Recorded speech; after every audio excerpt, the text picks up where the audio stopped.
Oh well. Oh boy. Hey guys, Concentric, back playing Valheim. Wowee, been a couple of days, huh? Uh, Jeez Louise, I don't even know what to say. So, anybody wondering why I've been gone, which I'm sure is probably a handful of people, uh, I've had a few life events going on. I've already talked about in the past a little bit. Some medication changes, things like that. We've come into temporary ownership of a couple of cats. So I have animals now. Not mine. They're not mine forever. We're just keeping them for a couple of months. But they are here. So that's a thing. And that's taken some acclimating. I've had to really flip my sleep schedule around a couple of times for that. The missus had a birthday recently, but you know, that was kind of its own thing, so lots of celebratory things for that as well. Oh, hey, you, how you doing? A stream at this hour in this economy? Yeah, I know. Well, it was either that or force myself to be awake into the night and stream then, which may still happen, but I don't want to. I don't want to have to commit myself to that for sure. So we'll see. But I hope you're doing well, man. It's been a little while, I know. I'm painfully aware. You're going to stream when I go to bed? Yeah, no, I plotted out specifically for that, Ruha. That was exactly the reason I did it. No, I just had time, so it you know, it presented itself, so I seized the opportunity. Bad timing, but timing nonetheless. I hope you get some good rest regardless, though. I appreciate you stopping in at least for a minute. But also, I'm reorienting myself. I don't remember where anything is. I don't play for like a week, and I'm just... It's like I got hit on the head.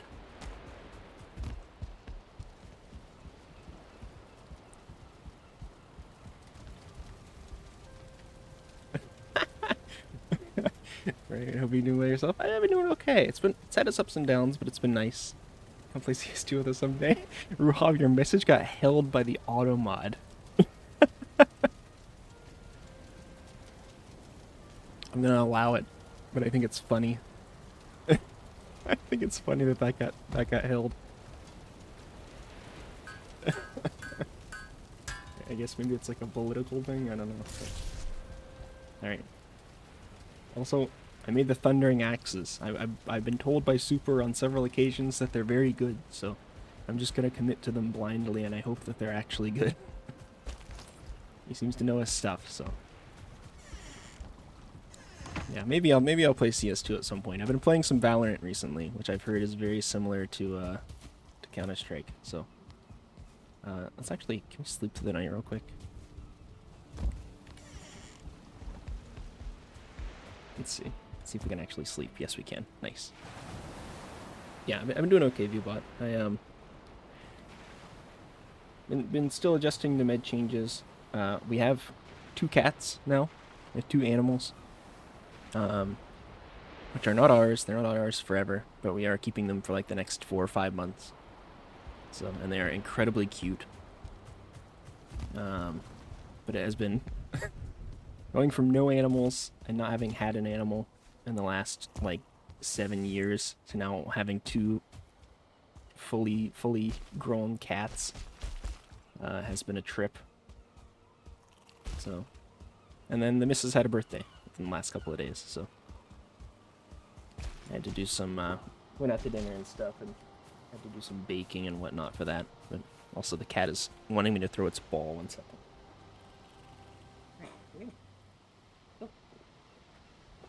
Yes, both of the cats know how to play fetch.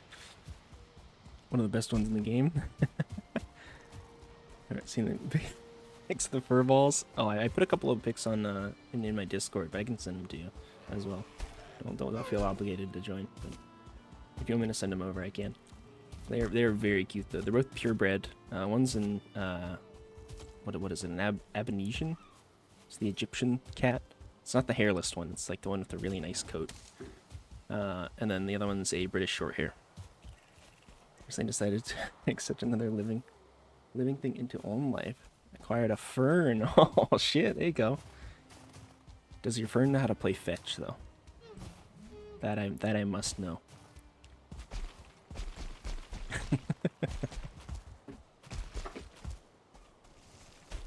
Yeah, if you hear any strange background noise, that is likely what that is. Probably a cat slamming into some piece of furniture haphazardly. So, good night, King. Good night, Ruoff. Thanks for dropping in, man. Sorry for starting so late. I might do a late night stream tonight as well. We'll see. But it can play for hours. Yeah. No, I know ferns are known for their hyperactivity, so I've heard. The way they frolic. Let's try these out, by the way. Okay.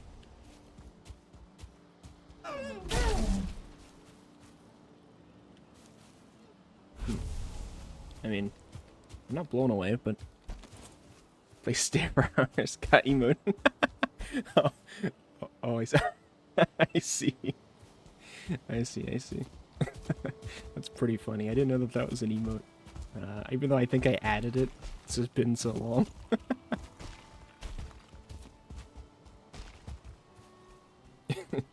Yeah, I suppose they probably would dominate at a staring competition of some kind.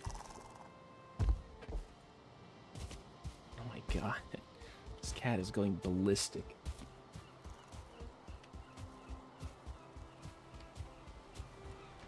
I'm like trying to keep an eye on him, make sure he isn't getting anything, but he's just darting around the room as fast as catly possible. I was gonna say humanly possible, but he way outpaces me.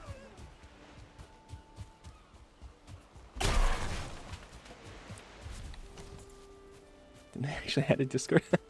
It's okay. I mean, I don't really do much with it, to be honest with you. It's not the most exciting thing. I do occasionally post like an announcement there, or you know, whatever, but I also had a stream ping there at one point, but I thought that I could just set it to its own channel and have it, like, if people wanted to be in on the ping, they could just, you know, leave it unmuted. Unfortunately, though, as I'm the one streaming, I wanted to mute the channel, and it wouldn't let me. I couldn't figure out how to do it. I was like, if I can't figure out how to do it, and that's the intent, then other people probably have the same problem, so I got rid of it. I was like, whatever, they can figure it out on their own. So, there's not really much that happens there, to be honest, but occasionally a picture will get posted or something. It's more of a long-term growth kind of thing.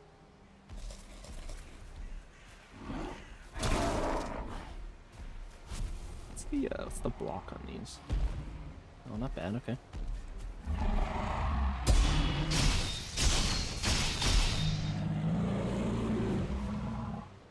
Not bad.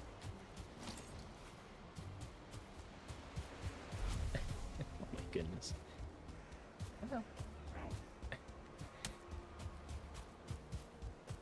Yeah, you hear me talking off to the side in a particularly cutesy voice is probably to the cats. That or I've just lost it. It could be multiple things. Also, just to clarify what I'm doing today, it has been about a week since I played Valheim, which is kind of insane. But I am running all the way back to spawn, so I can get motor back. So all I remember is the suffering last time of me not having motor and it taking like an hour to get home or something like that. Some absurd number, absurd amount of time. Hold on, I gotta throw the ball again.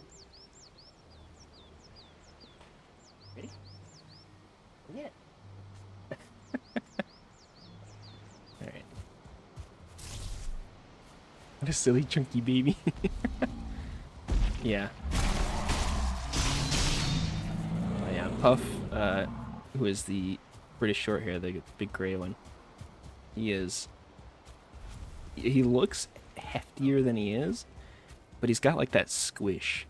Like if you like grab him, your fingers just like sink in, and he's like it's like a piece of dough.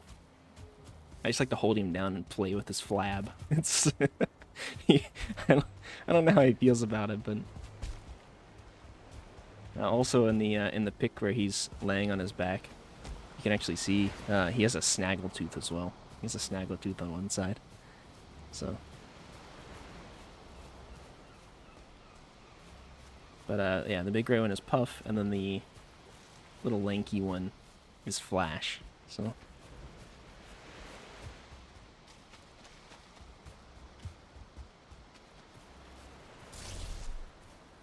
it's kind of nice to clear this path of trolls.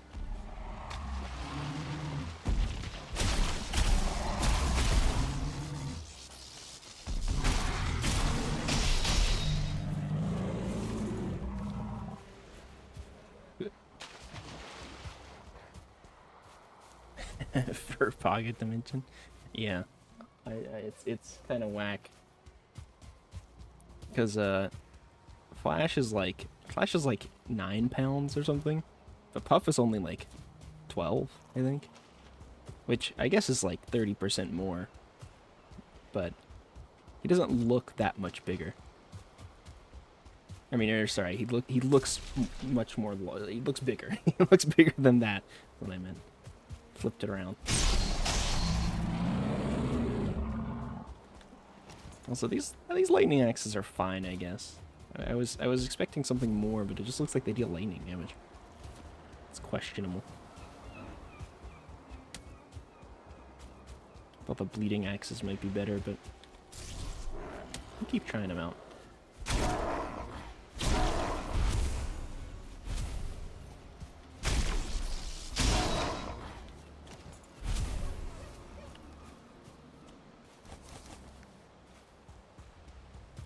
Yeah, but they're a couple of cuties. They're both purebreds. They're both super well socialized. I mean, it's taken a couple of days for them to get used to being here, just in a different space. But aside from that, they have been a joy to have around and play with and to get accustomed. They do look friendly. Oh, they're very friendly. Yeah. So, I mean, when they first got here, I mean, you never know how a cat's gonna react being taken out of its sort of known home and habitat rather. But neither of them were like, we were sort of in the background. They were just wandering around having to sniff everything and like being suspicious of everything. So it was very much like an environmental change is what did it. Us being pretty much entirely new people was not really a factor. So, which I think is a good sign. So they didn't like outright focus or dislike either of us. So it was very good. And then of course their owners brought tons of supplies and stuff for us to take care of them, and they had a million treats. And once the treats came out, they were all over us. couple of cuties. So, but Flash is he's funny. He's funny looking, which I love, but he's very sweet and very playful, and knows how to play fetch right off the bat, just from having lived with them. Puff, I don't think they taught how to play fetch. They never learned.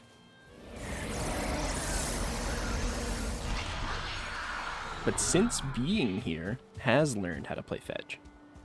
Within the last couple of days, he started bringing me a rat, or like a little mouse pet, or not pet, a toy rather, and has been playing fetch. So I think he picked it up or learned it, because I'm usually at my desk a lot of the time or whatever, and Flash has caught on that's the trick for having playtime, just to bring it to me. So first time brother and add a cat. hidden the most bizarre place on the first day and look for hours. 400 square foot flat. That's usually how it goes. Yeah, that is usually how it goes. Is that they are, and I think that's usually a product of them just not knowing the person. Not of course a commentary on the person at all. Like they can be a totally fine person. It's just cats are anxious, nervous animals in the best of times. So they just will find a place to hide from said person that they do not know. And then, you know, eventually they'll warm up to them and come around. But these two did not really have that problem at all. They were very, very upfront. They didn't really hide anywhere. And we have tons of places to hide. Our apartment is like full of stuff. It's not very large, but we have tons of shit everywhere. So it is not really cat oriented, as we've never had a cat. So in the inner part of the casting, the toilet won't be on any visible point. Oh my god. Yeah, they will find the sneakiest, most tucked away spots to shove themselves. I mean, for what it's worth, within probably 20 minutes of getting here, both of these cats had found a way on top of our kitchen cabinets, which I knew there was space up there. But it's a good, like, 9 feet off the ground. And they found a way to, like, leapfrog up and hide up there. Which, you know, they didn't really stay up there or anything. They got up there for a little bit and, like, sniffed around, and they just had to inspect everything. But Puff has since kind of made it his sleeping spot. He'll come down and eat and play and hang out, but he wants just a nice peaceful nap away from everything. That's where he goes. So, and I'm like, you know what? as long as you're not jammed in a corner somewhere, or doing something potentially dangerous, sure. It's also funny because it's like, it's at eye level with the light in our kitchen. So he, every time we flick the light on to go do anything, it wakes him up, and you see him peek over the top edge of the cabinet with like the squintiest, upset face. His little squished face. He's like, oh, so bright. He's like, why are you doing that? I'm sleeping. Just like, buddy, that is not the place. I mean, it is for you, apparently, but you're gonna get disturbed.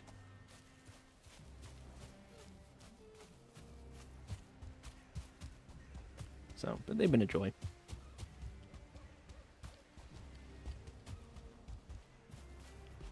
Too late for self to have business. Second plan. Now we're making progress. Heck yeah. I wish I could take care of plants better. If something is not actively reminding me to take care of it, I have a hard time remembering and actually doing it. I think that's why cats tend to be better, just because I can just sort of leave them to their own devices, and then I'm like, I'll try to remember to feed them, but if I don't, they will. They will remember. They will not forget their feeding time. I will make sure that I know. So they can be a little over the top sometimes. Puff likes to be up at all hours of the night, screaming and yelling, just yowling at walls and stuff.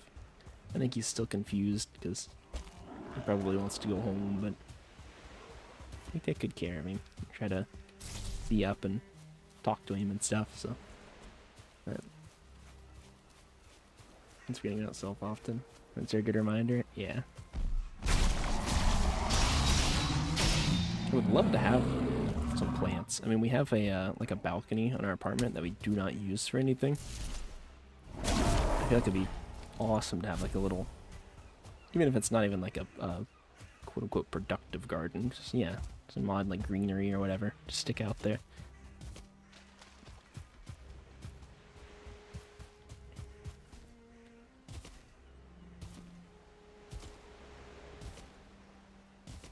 But alas, I will guarantee forget it.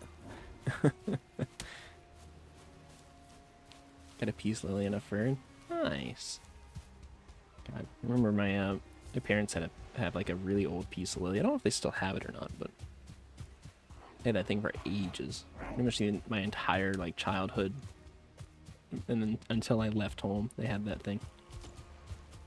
It's a very long-lived plant. Hate direct sunlight, yeah. Yeah, our balcony like faces the sun as it's coming up, so I probably couldn't put anything on there like early morning or early afternoon, but mid to late afternoon would probably be fine. Once the sun's kind of overhead, you know.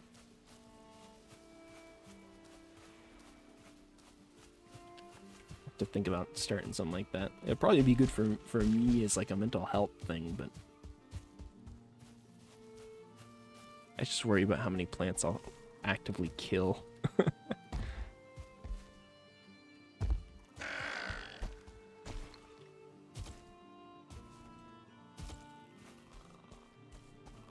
Those actively grow away from the sun as they die. It's silly given it's a plant. Yeah. Damn. Fern's just like me for real, for real. I've never related more to a plant.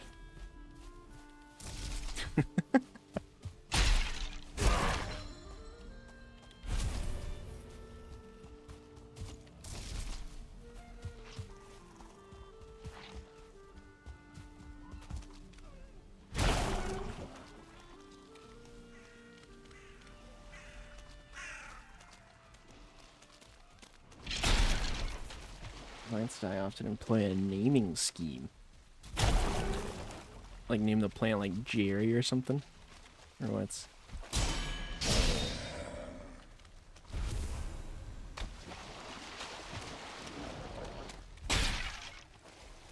Just to like help humanize them a little? Start a dynasty like Henry the Fourth. When it dies, eat a new one. Henry the Fifth will take its place. Yeah, okay, alright. Like, yeah, you want to see my plant? Yeah, this is Henry the 87th. Last of his name. And it's gonna be the tiniest, freshest plant you've ever seen.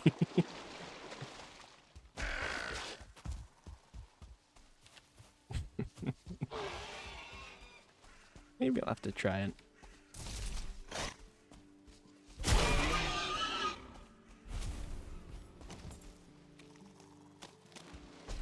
I just feel bad. I just feel bad killing off things. I need something like really hardy. Something you can neglect for like a few days.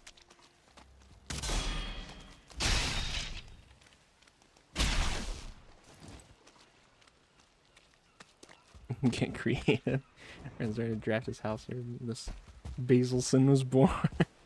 I would like to get some basil or like some like green onions or whatever.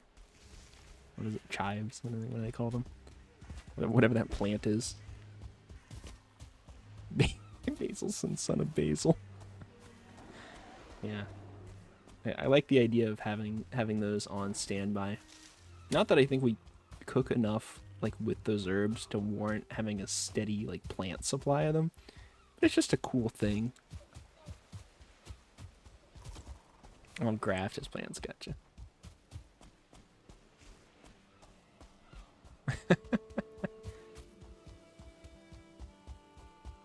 Isn't grafting like the thing where you take a bit of a plant and you like connect it to another one or something? You like trick a plant into growing another plant's like limb, something like that. Or is that just for trees? 'Cause I've heard of people doing it for like fruit trees, but these videos basil quick as pesto. We made pesto like once. I wasn't a big fan of it though. It was alright. I mean, I don't know. And son of basil. Gotcha. I guess if that's the case, there should be like a, and you know, stop me if I'm talking crazy here. There should be like a a company that sells like giga plants, right? Where they've just grafted on bits of like 20 different plants, 20 different herbs, you know, to one plant. They, there you go. You just have to take care of one. Eh? Eh? Imagine you have a plant in your kitchen that's just like, I need some basil. Let me cut this. Let me trim some off of this 10th of the plant. Something like that. Because that mutant plant is the coleslaw. Exactly, yeah. You've got everything you need in a singular plant to make any dish. I mean, I know at that point it probably is like a sizable enough plant. It's probably easier to just have each of them separate, but it feels way funnier to do it that way. And that's a good reason to do anything. It's because it'll be funny.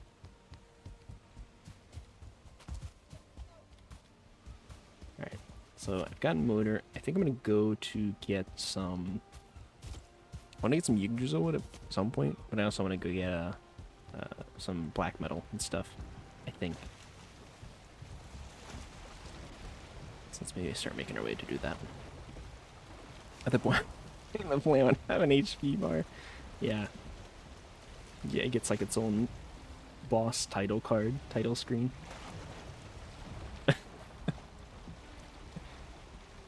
start hearing like a choir chanting in Latin into your kitchen.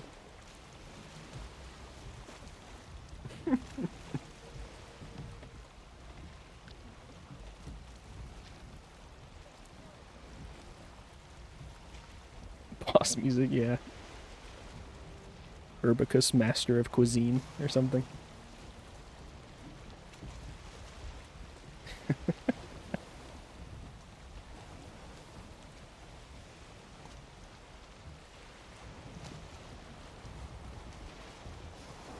maybe one day.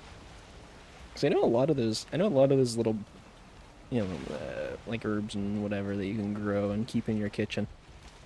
Don't most of them just sort of subsist off of, like tap water? Like the minerals in the water and stuff? Or do you actually need to give them, like, fertilizer and soil and things? You never proclaimed to be a herbivore, neither did it. Yeah, that's how the plant stays fed. Any guests who don't like its dish get fed to the plant.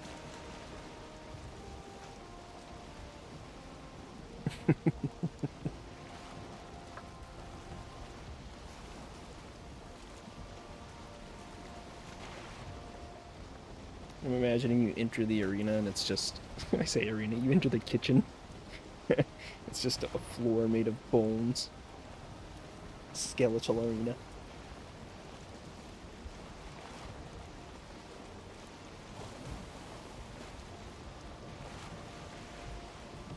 I could see there being something to it.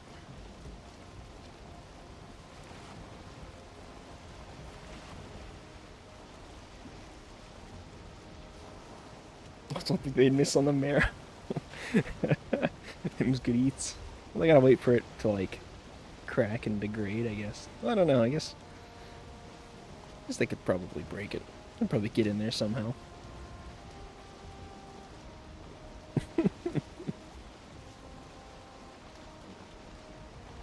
They're very efficient, environmentally friendly. Consume.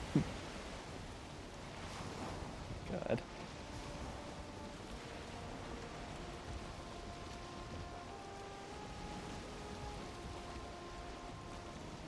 I have to take notes. I feel like for a long while I've been wanting to create a boss fight game. Gotta love chatting nonsense. Yeah, absolutely. Yeah, for a long while I wanted to create a boss fight game. Just create goofy ass boss fights.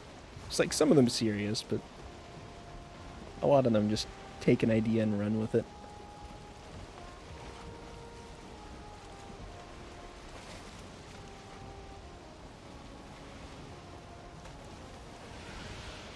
to work that in there somehow.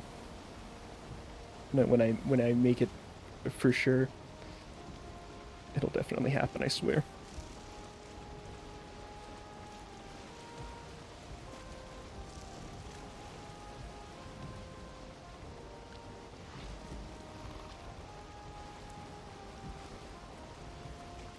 Speaking of mini games, actually thinking of getting into Godot. Hey, nice, yeah. I say do it.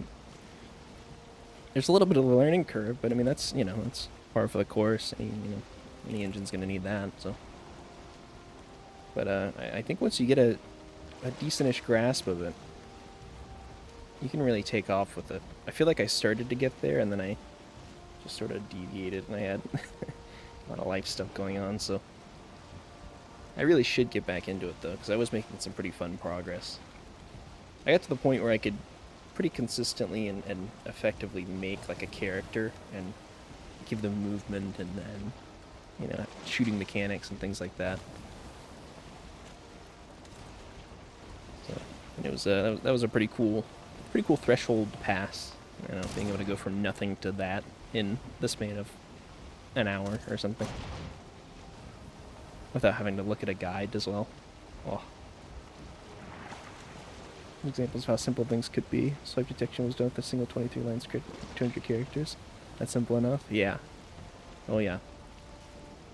Yeah, it definitely seems like, and I'm not sure if it's the open source nature of it or the fact that it's built like so specifically with sort of developer ease in mind, but it seems like they really made a point to make sure that this is like a really verbose, easy to use, just awesome engine.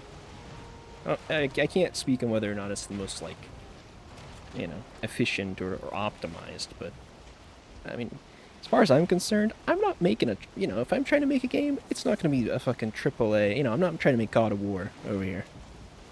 I'm not trying to squeeze out something that's going to be like a colossal landscape. Even something Valheim standards, I probably am not trying to make. I would be sticking to something very linear, very minimal scope. So I'm like, it's perfect for me. Hits all the points that I want, and it's not trying to be too fancy. So I can appreciate that. Do you like tinkering with the OBS? Seems similar? Yeah. Well, yeah, because it's based on because OBS uses like Lua, right? And I think I've been told that Godot is kind of similar to Lua. I think I remember hearing that at one point, but I don't know. Maybe I'm talking on my ass with that. But it is very, it was pretty easy for me to pick up, but I do have some, kind of varied coding experience, so.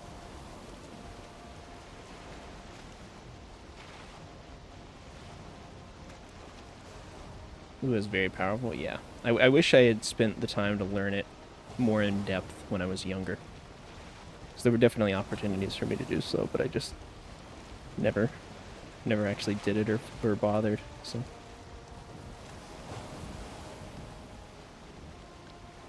But I will say, I did some very minor. Listen to your youngster. Yeah, sorry, Grandpa Viewbot. I did some minor, and big emphasis on minor here, tinkering in Lua with OBS to make a quote-unquote randomized AFK screen or be right back screen.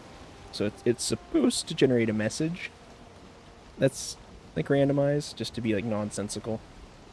I don't know, because I just kind of think it's a funny bit. That's the extent of it. Sometimes it works, sometimes it doesn't.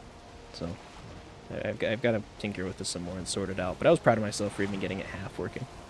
So, like if I press my 3 button, that's why it puts that up.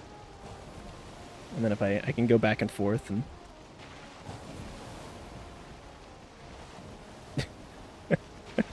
it just generates like a dumb message every time.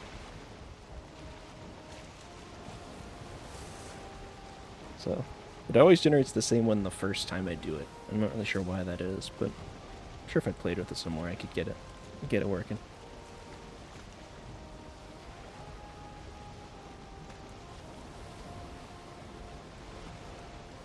Just goofy shit like that. I'm sure there's a million other things I could do with OBS, but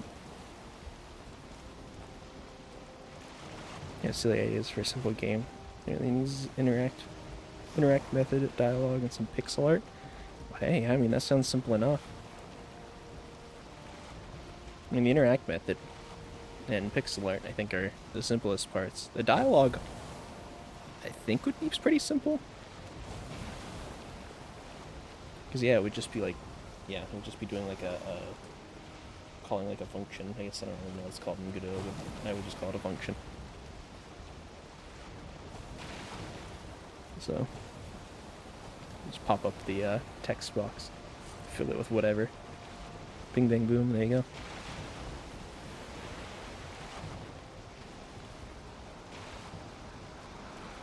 Yeah, I bet you could do it.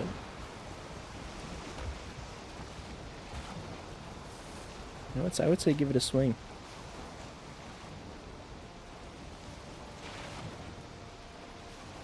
Never legitimately could afford to make a channel script that's a mega cursed. Dare I ask, what was the intent? And how cursed is cursed? Any a step of how cursed it is? Yeah, please do. I'm deathly curious. Mega cursed. Now this I gotta see. It's a modded 8-ball script, okay. So like a magic 8-ball, like, you know, yes, no. Try again later, whatever.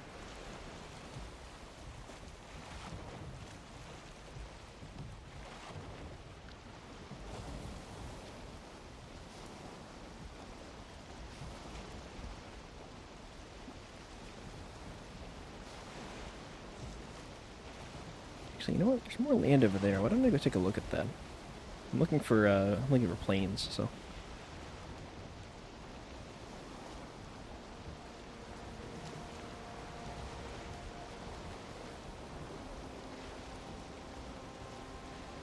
Yeah, as far as never having coded before. Yeah, it can be a little bit of a hurdle. Sorry, make sure there's no cats under my chair before I bowl. Maybe a little bit of a hurdle, but I think that as long as you don't feel too bad about having to look up like documentation and stuff. It's pretty. I mean, I do that pretty much every step of the way. It's kind of just standard practice. So, we're having to look up guides for shit and things like that, or just copying piece by piece. I think my biggest issue, at least for me in particular, you may not have this problem, is actually learning how the things work. I feel like that's the biggest pitfall when it comes to learning how to code anything new or in a new language. Is that you get a lot of guides telling you what to do. They don't tell you why you're doing it. And I hate not knowing why I'm doing something. Because it doesn't help me. It doesn't give me any functional knowledge. To just have the thing I need and not know why I need it. Or how to apply it, you know. Chance of getting either result. A, B, D. Okay. Made it cursed. When I'm curious. I'm itching to know. Oh, let me see.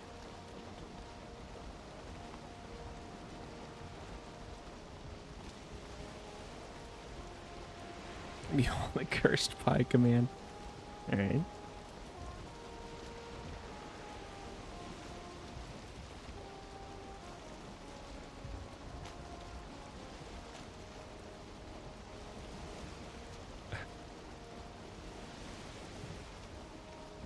Huh.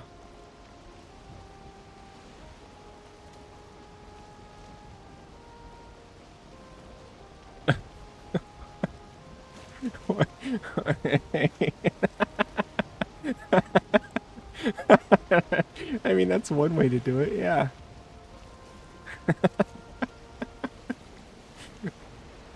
It took me a second to realize how you had done that. I know, yeah, and that works. I mean, I can't, yeah. Can't even, yeah, can't even disagree.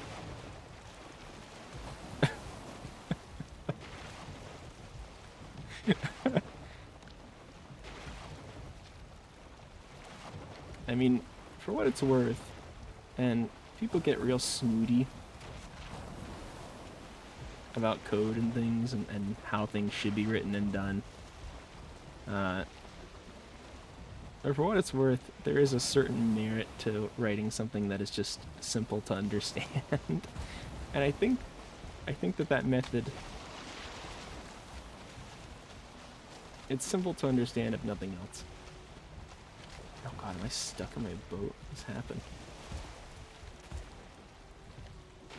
I beached my boat. Oh. Hey, we're good.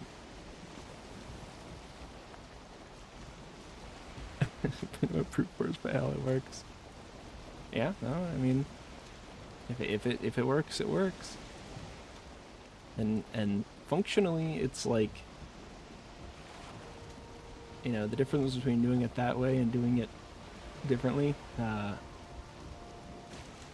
probably not that significant in terms of like runtime or anything like that. So people really can't complain too much, I think.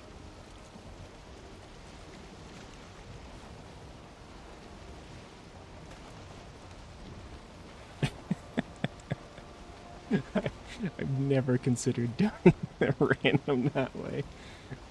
Oh, jeez.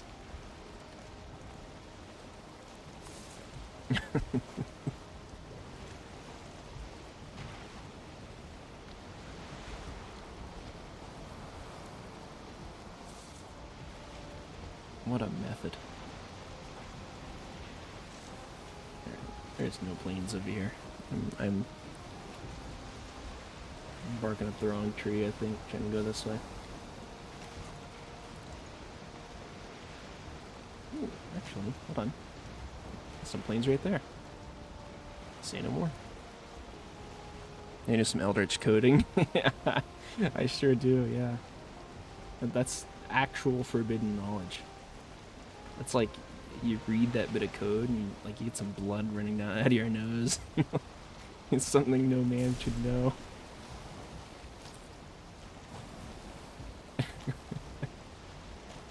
Incredible, truly.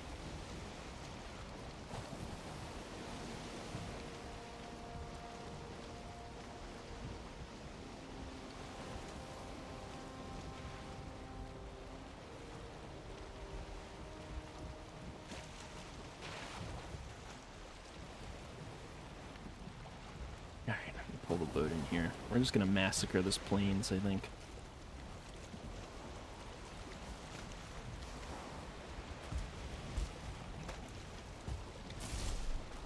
It's worse the moment you understand what it's doing and in what way, yeah. Yeah, it really takes a moment of like, let me comprehend what's happening here. Oh. Oh, I see.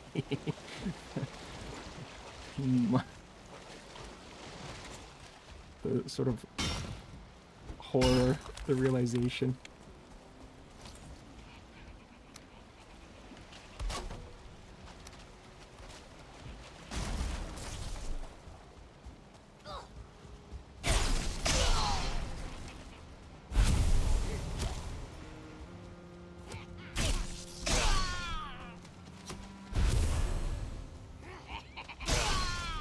Whoa. 25. What was that about? Hold on. I guess, oh, it's probably because it was wet. Never mind.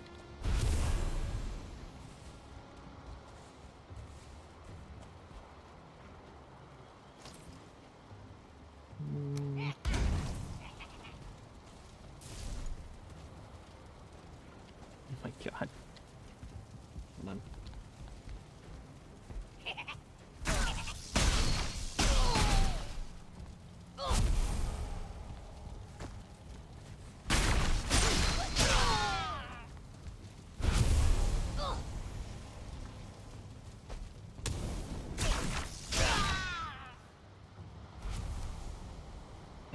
bet.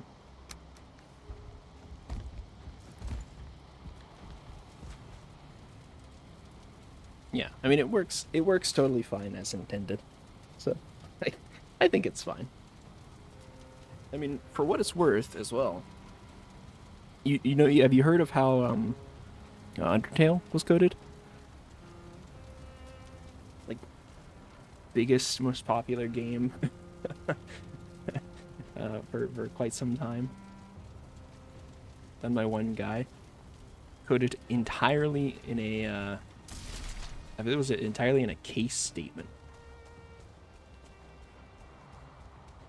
So every outcome, every choice, every dialogue, everything in a singular case statement. Which is insane and disgusting if you think about it for more than a second, but it's like, it worked. It worked, and it worked well. Did exactly what he wanted, and hell, it made an incredibly popular game. Yeah, it's like that's really the bottom line.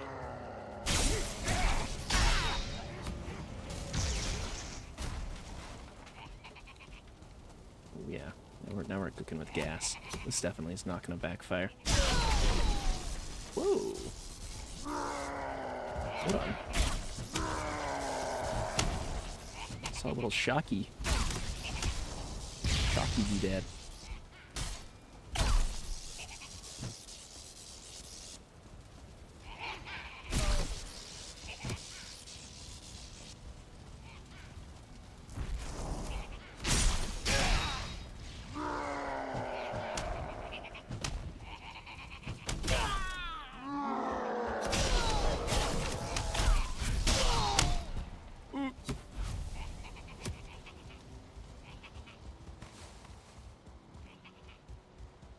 Oh my god, the fuel links.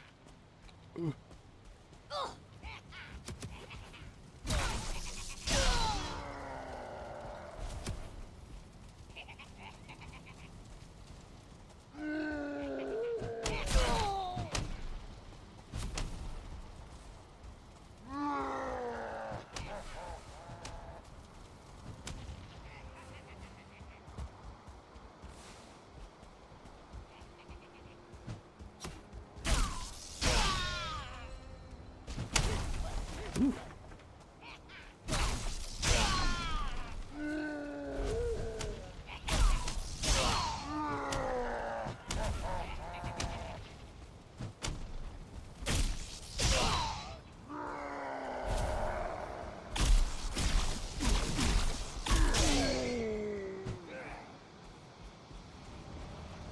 We're good actually thinking about using tutorials for most parts on very advanced options. Yeah, and that's totally fine. I mean, there's so many YouTube tutorials and things doing just about anything you could possibly think of in Godot. Which is awesome because, you know, it's like, if somebody coming into it is new, it's like, damn, this is well traveled, you know.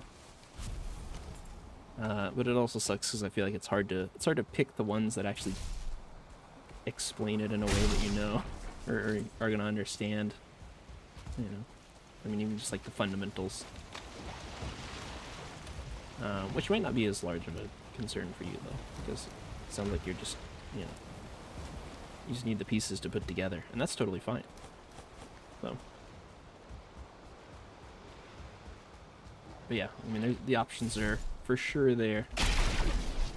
Oh shit. Okay, yeah, there is like a chain lightning looking thing that comes out. Alright, I didn't realize that's what happened, but 25% chance to it. Yeah, okay, so I guess I thought lightning was just the shocked lightning thing. Like it's applied to you, but it does seem to be its own chain lightning effect of some kind, which is really cool. And different from what I expected. Ow.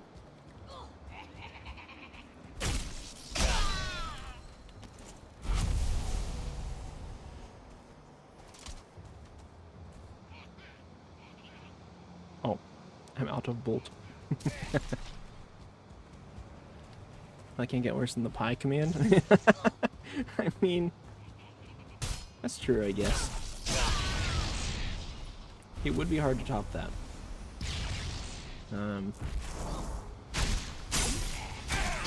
That said, you know.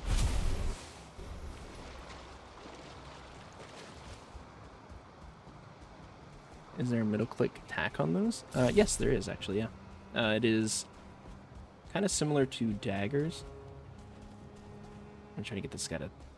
Well, I guess I can't really do it on him anyways. Oh. I moved too quick with this armor. Never thought I'd say that.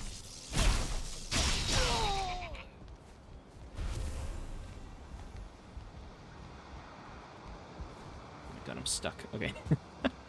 Here, I'll just try it out here. I was gonna try to find something to do it on, but so it's kind of like that. You just sort of dash forward and do 2 swipes. So similar to the daggers or Skull and Hati, if you use those.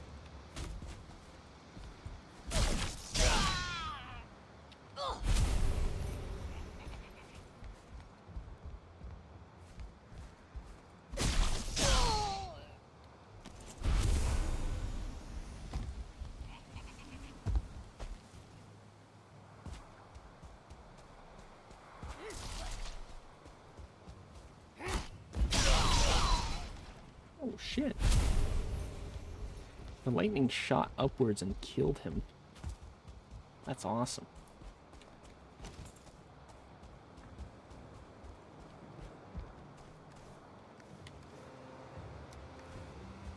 Not bad. That seems to be a cheap dedicated pixel art app. Nice. Can I get it? Yeah, heck yeah, man. I want to learn how to do, even if it's not like, even if it's just like pixel art or something like that. I want to learn how to do some kind of digital art. I'm kind of trying my hand at it at the moment, with some emotes and stuff, because I've created some emotes, which I do have some emotes on the channel now, but most of them, to be totally honest, are like half stolen. I mean, I made them through the Emoji Kitchen, if you've ever used that, which is a bit goofy, but it, you know, it works. It works, and it has something I can actually put on here. So, but I would like to make some actual themed emotes for the channel, so I'm trying my hand at doing that. Which, with how fucking, I guess they don't have to be tiny, but with how tiny I'm making them, kind of pixel art adjacent. From vector tracing years ago. I don't even know if I know what vector tracing is, so you got me beat. Oh my god, two 2-star feelings.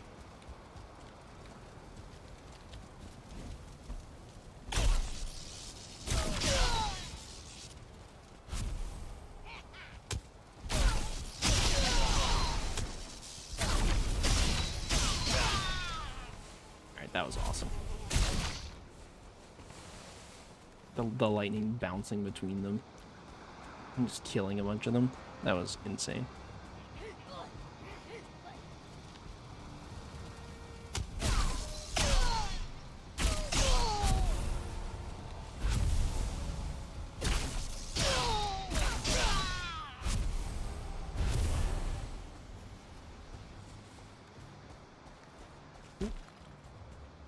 Tracing pixel-based images into vector shapes. I want to say that makes more sense, but I also am like, I don't really know what a vector shape is, I'll be honest.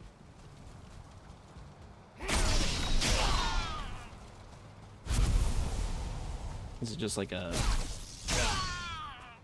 circle or a square or something? Like a shape, or is it like a 3D shape? I guess I think like a 3D vector.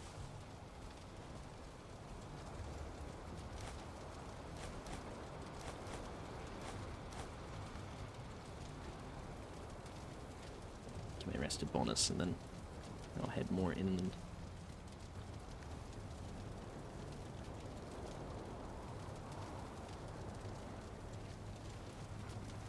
Pixel-based images are called raster images. Okay.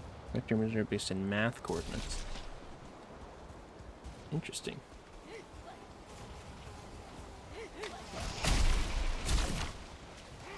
I don't know that I could consistently... I don't know that I could consistently pick those two apart. But I think I'm with you so far.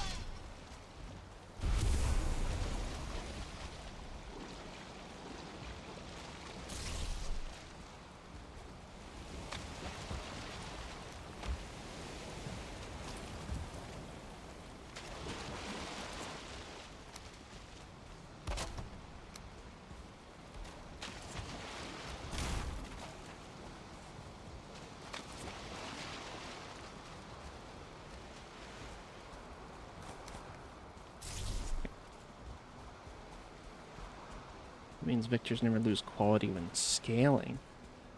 Ah, okay. Vectors used for fonts, logos, etc. Okay. And how do... I mean, that sounds incredibly useful. Is that like something you can... I assume they're probably not interchangeable in every... You know. You can't just pick one over the other in every circumstance, right?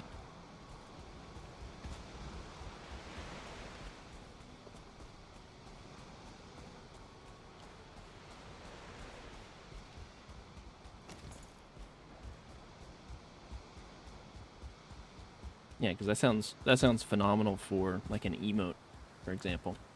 Something you know, you put a lot of detail in, and then it gets shrunken down to like 12 pixels by 12 pixels or some shit. It just looks a bit like a smudge.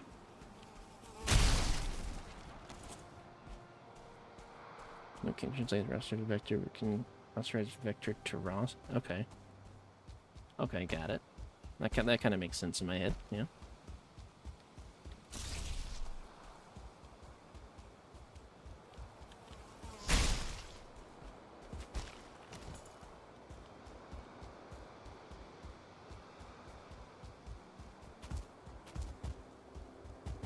Wonder if that's how, because it makes me think of, what's the Apple thing that they use for art? Procreate? No. Procreate? No, that's not it. It's the one people draw on. But basically seeing things that people have done where it's like those infinite images where you can keep zooming and zooming and zooming, or you know, really either way, I guess, zooming in or zooming out, and there's just more and more like details and stuff. I imagine that's probably how they do those, but see an example? Yeah, that may be pretty cool to look at, especially since I'm trying to figure out some of the art and emote stuff. I didn't even know that was a thing.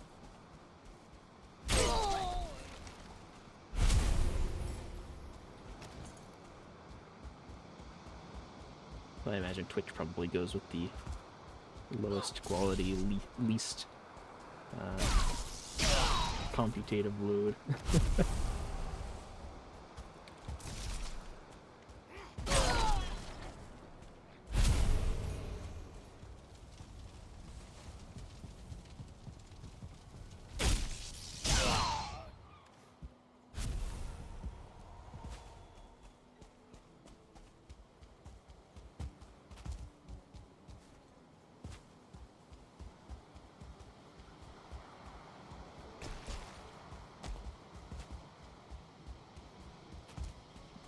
I think I heard a ping. Hold on.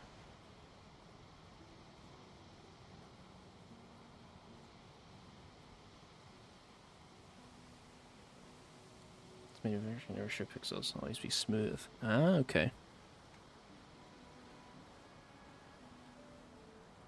Gotcha. Shit, yeah, that seems incredibly useful.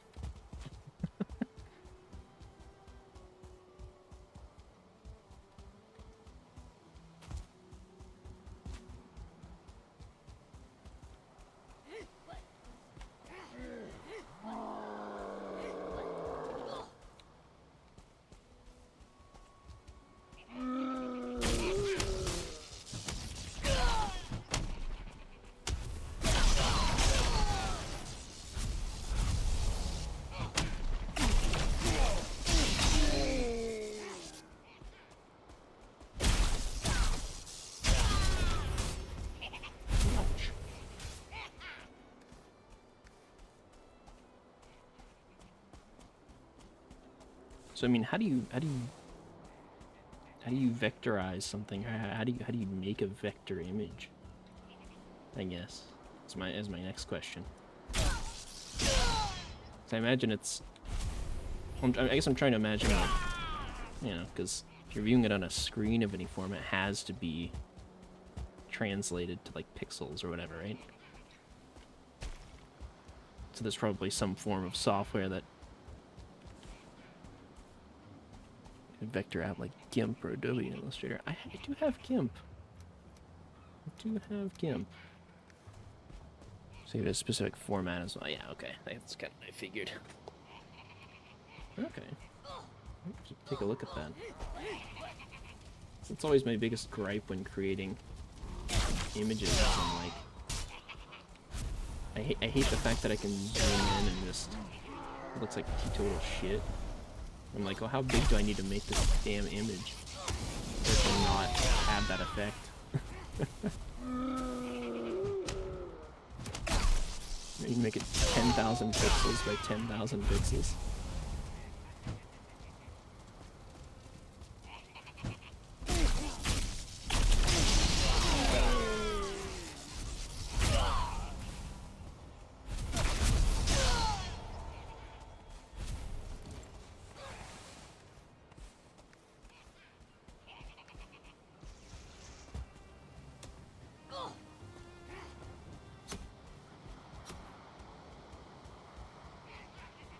Actually, you know what? Just make like a little depot chest here, maybe.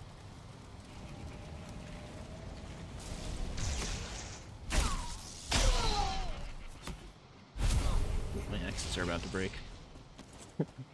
Swap to the black metal axe.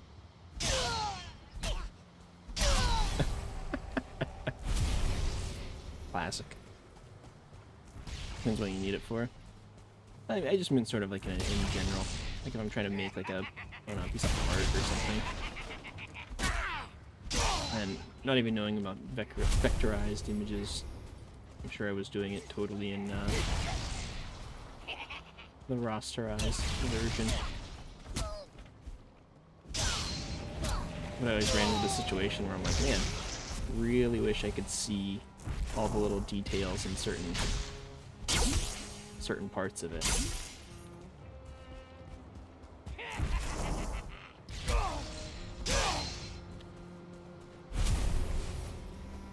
The only way to really do that would have been making it enormous.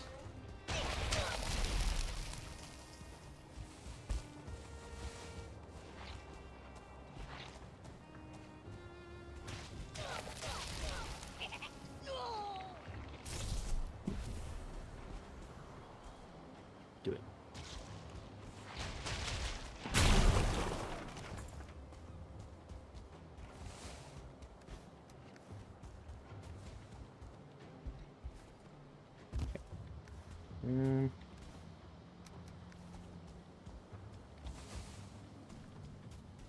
Let's see. Anything else I want or need from here? Just mainly want their black metal.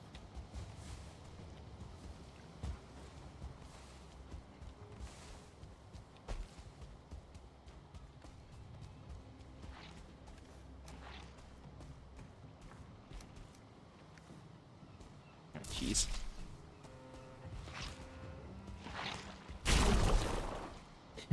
And axes are broken. Tragic.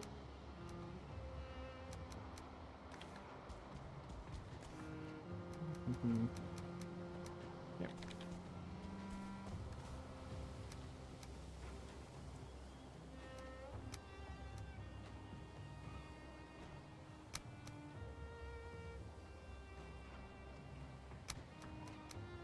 Yeah, that'll work. Okay.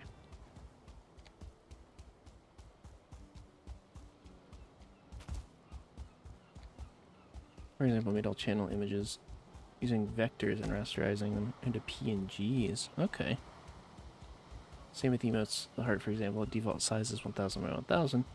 The style I want to use the emotes does not translate well in small detail. Yeah. Yeah, see, that's what gets me as well, as I'm like, because I wanna have all these little intricate details and things, and I don't know, like I want to be able to just really go crazy with it a little bit. I don't know. Or like I look at my I think that my first and biggest gripe with it was the sub badges. Because when I first got affiliate, I started doing the sub badges because I was like, well, I don't know, I want to just try my hand, and I have like a couple of floating ideas, and it's not really, it didn't feel as what's the word I'm looking for? I had a specific idea for them, but it didn't feel as creatively inclined, I guess, as emotes. Because it's just like circles. It's all very, by the numbers and mathematically inclined. So it's literally just like a set of circles that are concentric to each other and with some bits here and there. But even that, I mean, because the sub badges have to be 18 by 18 in their smallest version, I think it was. Ah, cute. Okay.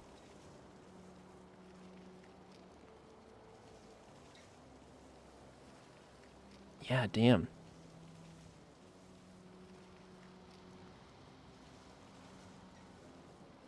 I'm just looking at it compared to the one you sent to, yeah. Oh, yeah, that's so good. Yeah, that seems way better for... Yeah, I like that a lot. Okay, I'm definitely gonna have to look at doing that for my emotes and stuff. Because I'm trying to make some custom ones now. Like I said, I had made some with a emoji kitchen and just thrown some stuff together and found some silly ones that I liked, which I do like them, but I don't feel like they're personalized. They're not for me and my channel, I guess. I just think they're funny. So that seems like it might be a good option for maybe exploring some more creative stuff on my side. And in a way that doesn't feel like I'm losing every bit of detail I've put into an image. That is so frustrating.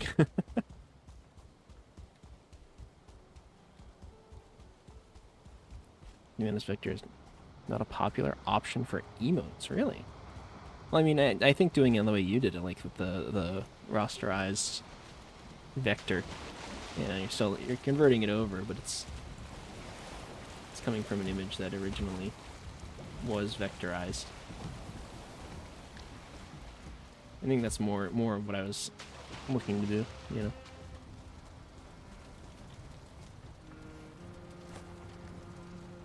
Just making them a certain scale and scaling down using quality presets and apps. Okay, I guess so. I don't know what apps to use for that, though,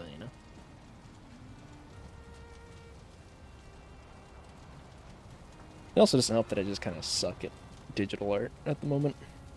I say at the moment like I'm gonna get dramatically better, but I don't know if that's the case.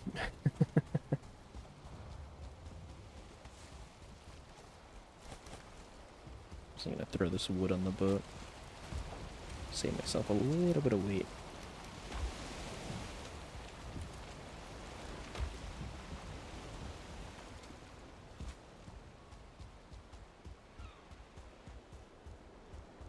I want a free roster art app.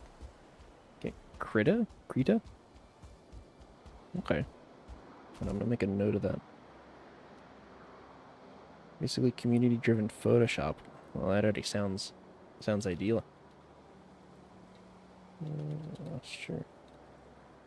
App free. Just make a note. Okay. I'll have to take a look at that because I have like half a dozen different art apps for, various uses, of course, but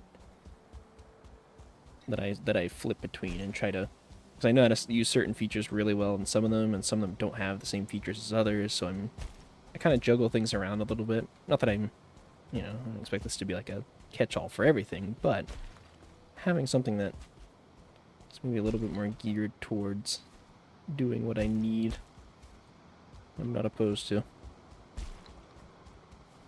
Really not many people know of it. Alright.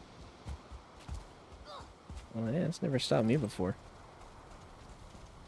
I don't care how niche it is. If it gets done what I need doing, that is more than enough for me.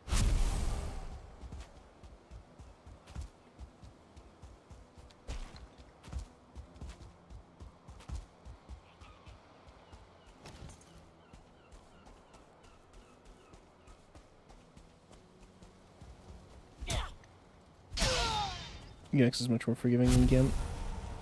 Thank God for that. Every time I play with GIMP, I'm like, I feel like a monkey banging rocks together. It's insane. I genuinely don't know what the fuck I'm doing in that application. I know how to do like 3 things, and that's all I'll use GIMP for. It's brutal because I can feel how powerful it is. Like it's very clear how many features there are. But I just cannot wrap my head around it. It's fucking mind-boggling. I'm sure there's probably guides and shit that I could look up, but it's too much.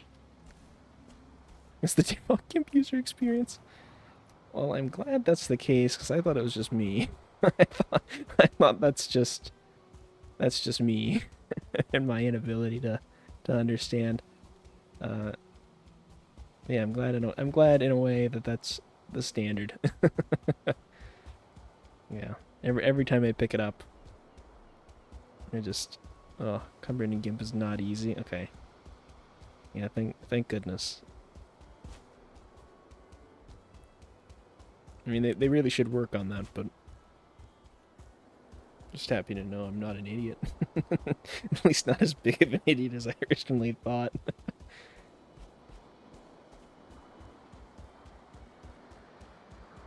Yeah. But mainly I've been using, it might sound silly because I don't know if it's meant to be used for art or like what I'm using it for, but it's the one that I've used the most and gotten most comfortable with. It's an application just called paint.net. It's free to use. It's like Paint, but has a bunch of extra shit with it. Dead simple to use. I don't know. I do like 75%, maybe 80% of any sort of anything in that. So, big shout out to them, because it has saved my ass on numerous occasions. And it can just do a lot of odds and ends, things that I need it to. That's all. I need to resize stuff. Bing, bang, boom. If I need to change the hue or coloring on something. Dead easy, you know. It's got all the basics.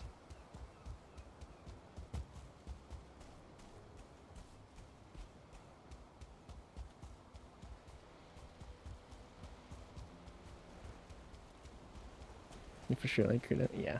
Okay, I'll have to take a look then if that's if my familiarity and preference for paint.net is saying that, you know, telling you all like it, then I have faith. It's like, got a grouper. Have you ever gotten one of those before? There are lots of carbs on it. I have. I definitely have. Never mind.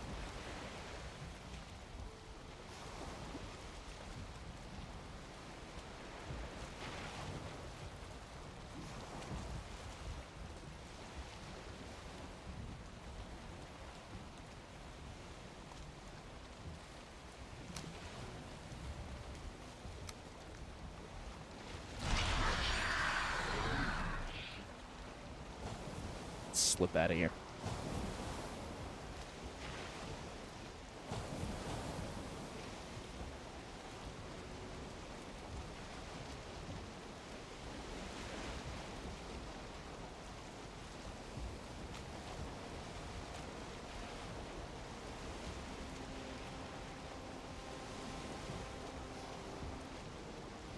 Aw. One of the cats is sleeping by the back door. I see the back door by the balcony door. It's just curled up under the blinds. Like a little goofball.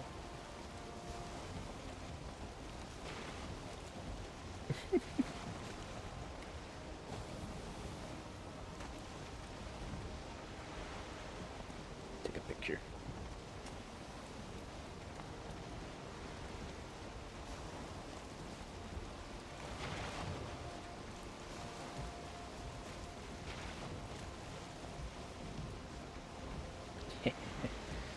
cat. Alright. I think I need to sail further up this way. To be honest, I don't exactly remember.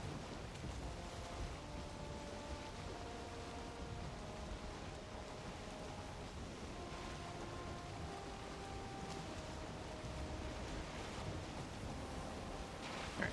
Not a bad little haul of black metal. Real shame that these axes are so damn weak. As far as, like, durability, I guess. Damage-wise, they're pretty fucking great, but... And the lightning effect... really satisfying. 175 durability is god-awful, though. kind of bottom of the barrel here. I guess I just need to go back to the Ashlands and farm some more of those stones, but...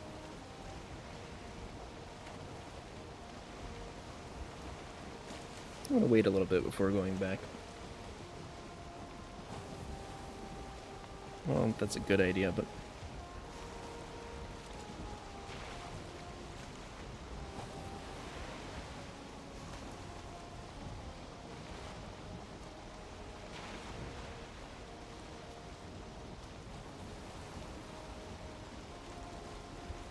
Actually, just while I'm sailing.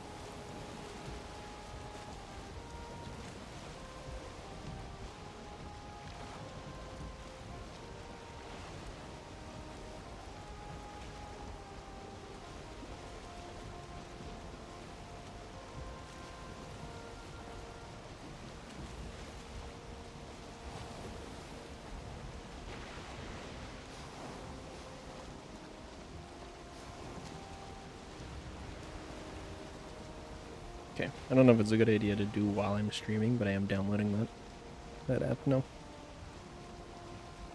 I'll take a look after the stream. My motivation for art and doing things like that is fleeting in the best of times, but I would like to at least get it downloaded. Usually what happens is I just get a random spur of the moment inspiration or desire to work on it, and I'll just go spend like an hour and a half cobbling something together.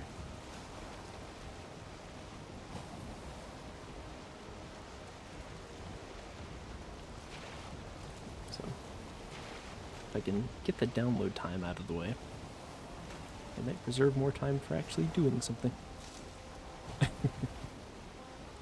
Mentality, at least.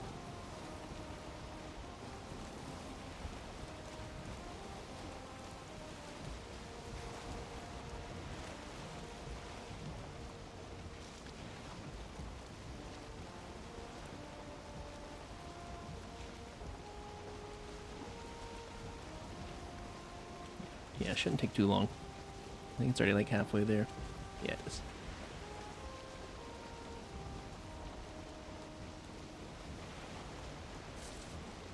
I think my problem as well is I don't really have any, like, proper, I say proper, like, I don't have, like, a drawing tablet or something that I can reliably use. App itself is very Photoshop-like, and how many different things it offers. You know, funnily enough, I've never used Photoshop. I had it at one point, like, years ago. I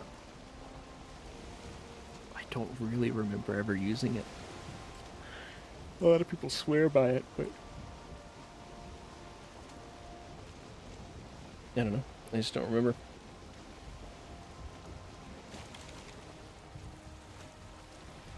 But it'll be interesting to get in and play around with it, though.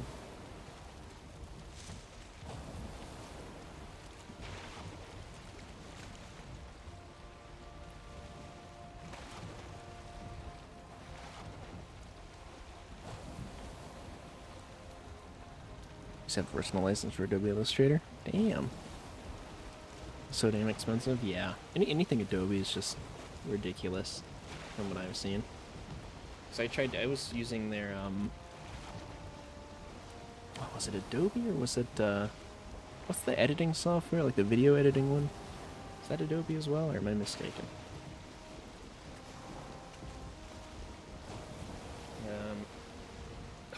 I'm trying to think. Premiere? I think Premiere is the one that Adobe offers. I don't know if it's the one that I'm remembering. Oh, it's gonna bug me. I can't remember now. Yeah, I remember looking at that one years ago, and it was like, when I say years, I mean like 12 years or something like that. It was a while. Because once upon a time, a couple of friends of mine and I were trying to start a YouTube channel of some kind. And so I had this editing software, and it was like $100-something odd for a license for that. And that was in, 10, 12 years ago money. That's like, that wasn't today money. That was, so I have no doubt that it's probably just as pricey, if not more so. And it's a black and white piece that was made in 2012. Oh, really? Is that one that you made yourself, or was that just out of curiosity?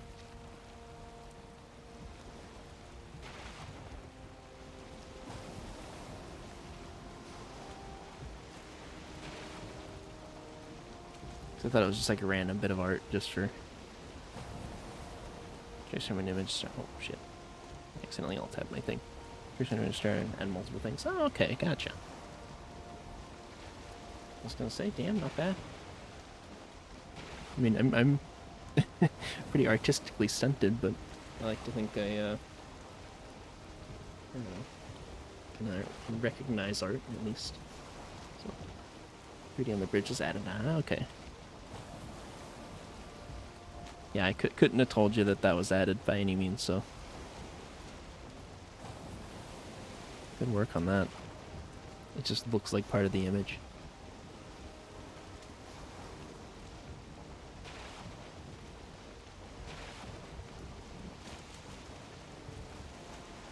I should really try to do more art. Damn it! Like I'm looking at the stuff you said. I'm looking at stuff on the site for the creative stuff, and just like shit. It'd be so cool to be able to make my own arts. I mean, one, for the Twitch stuff, obviously, but two, just for fun, just for hobbies. Like I think I've talked to you about it before. I would love to run like a D&D campaign or play D&D with people, but I feel like a lot of my inspiration comes from visuals. So even if it's not something that I was necessarily making to show, the people playing, just having something that I can look at and reference and sort of, get an idea of.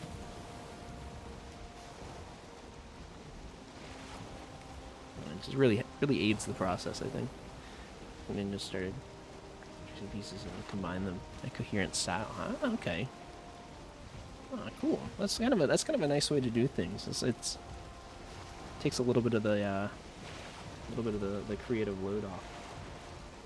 And you still have to figure out how to put it together. It's still, you're still building something out of it, but it's like, I don't know. I struggle just making ideas from nothing. I don't know how people do shit like that. Like my partner, if I just start saying things to her and giving her art ideas, she can start drawing something. She doesn't do a ton of drawing, but she's leagues beyond anything I've ever been able to do. So I'm like mad respect, but I don't know how the fuck people do that. It's mind blowing to me.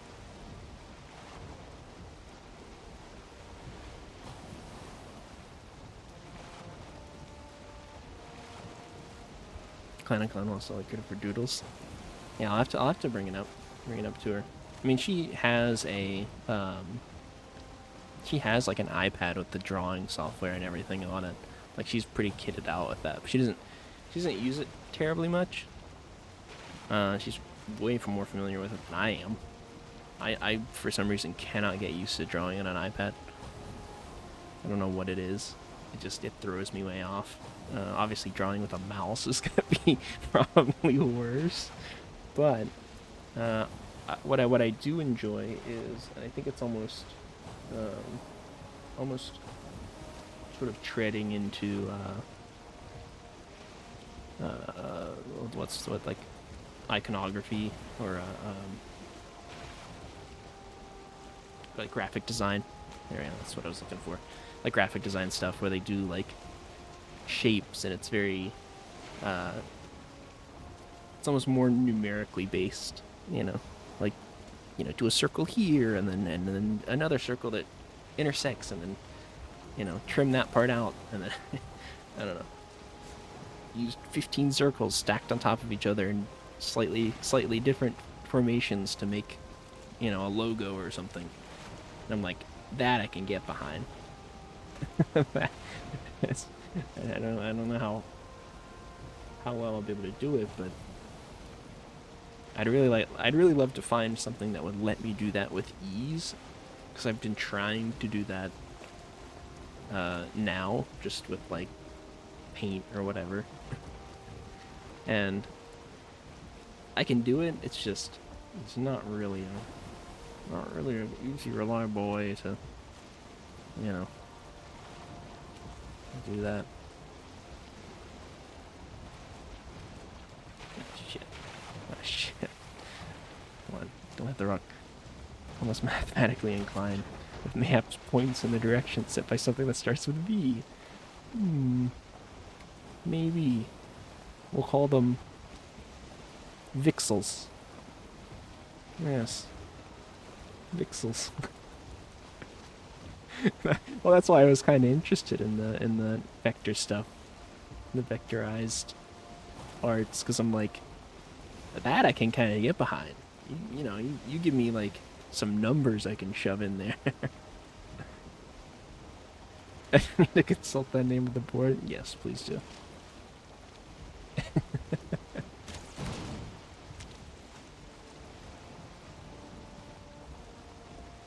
We need a consensus on this stat.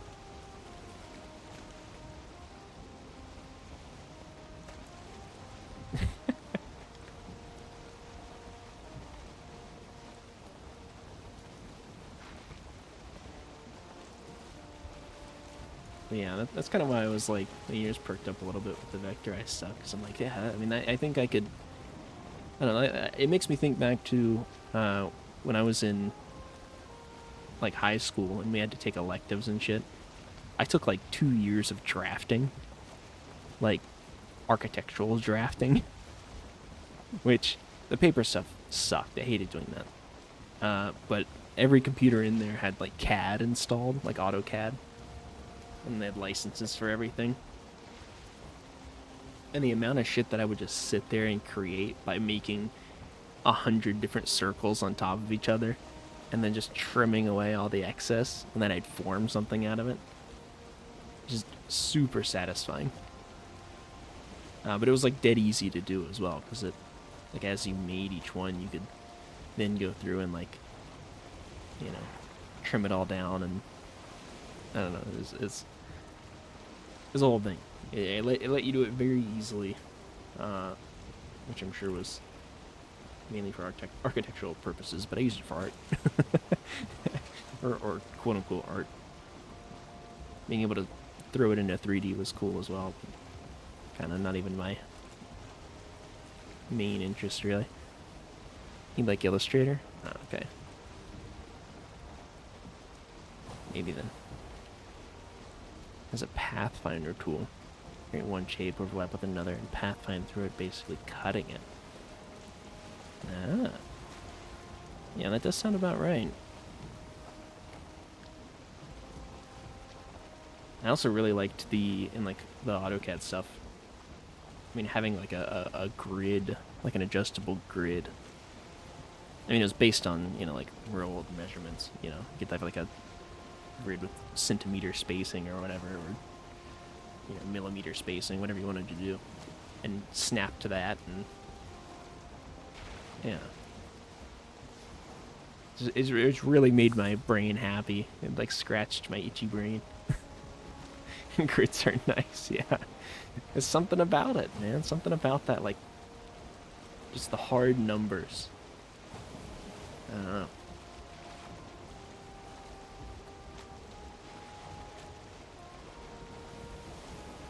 So, but I'd like to find something that I can use. Hopefully, that's not ultra expensive, or ideally even free, to let me do that with ease. Because I feel like I could actually make maybe some interesting odds and ends. So, or maybe I've just lost all that. Who knows? I mean, it was a cool, 10, 11 years ago at this point, since I even did any of that. So,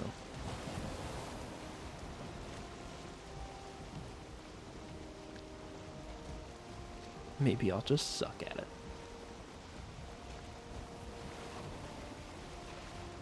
If you fear GIMP as you should, there's also Inkscape. Yeah, no, I definitely fear GIMP. A terrifying program that should be cast into hell where it belongs. Inkscape I don't think I've heard of, though. That might be an interesting one to check out.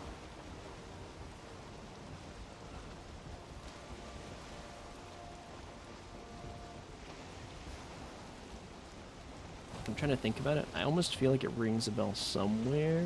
Probably when I was searching up, various art, graphical related programs. But nothing concrete comes to mind, so.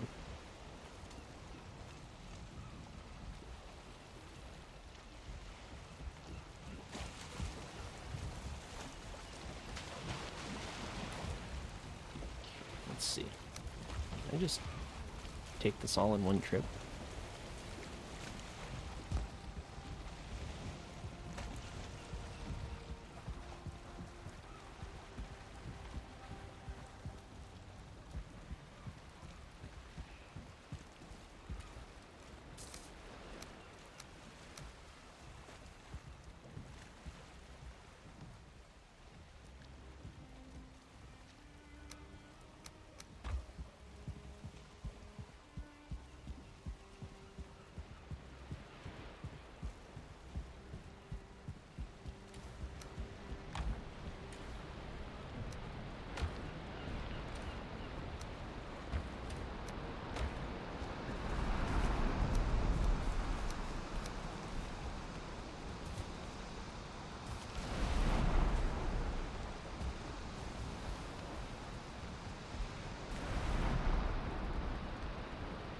Drop my fish off, drop my gold off. Yeah, Inkscape as well, I'll have to check out then. I mean, I'm up to, looking at it, trying just about anything. I don't think anything can be quite as frustrating as GIMP. Being told how powerful it is and basically just feeling like a fucking toddler, like a power drill.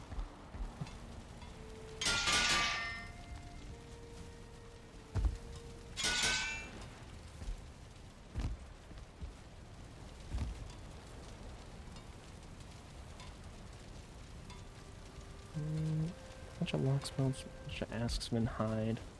Maybe I try to upgrade this armor set a little bit. Tried to learn Inkscape years back. Said very early development. Looking at their website after version 1.4, even the UI looks user friendly. Nice. I'll have to take a peep. I've not really found, like, I stick to paint on that because it's the one that I know.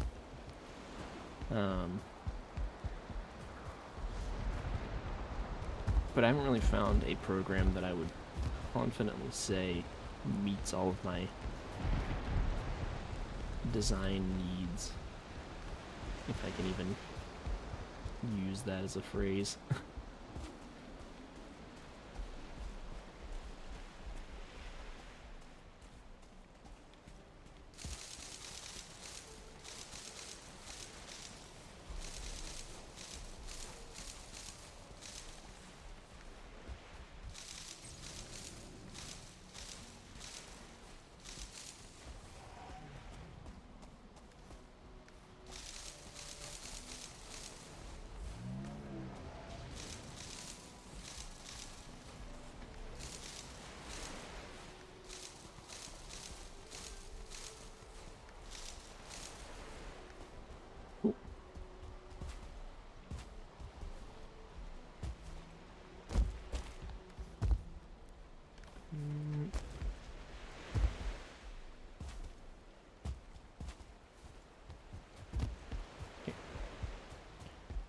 Some tools are way too powerful for the random needs.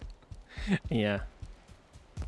I mean, that's kind of what I've been resorting to, is just using oddly specific or specialized pieces of software for each thing that I need them to do. It's like I know how to do the two or three things in GIMP. That's what I use, and that's what I use GIMP for. I have like the handful of things that I can reliably do in Paint.net. That's what I use Paint.net for. It's like I don't. Why complicate it? You know. Sure, I could probably do everything that I need to do in just one of those, but that sounds harder than what I'm doing right now.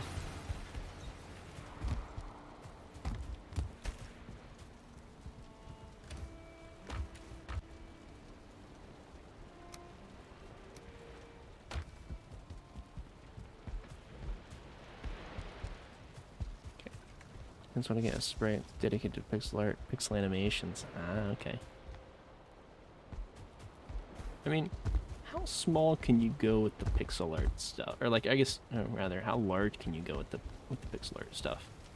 I mean, both kind of really, but.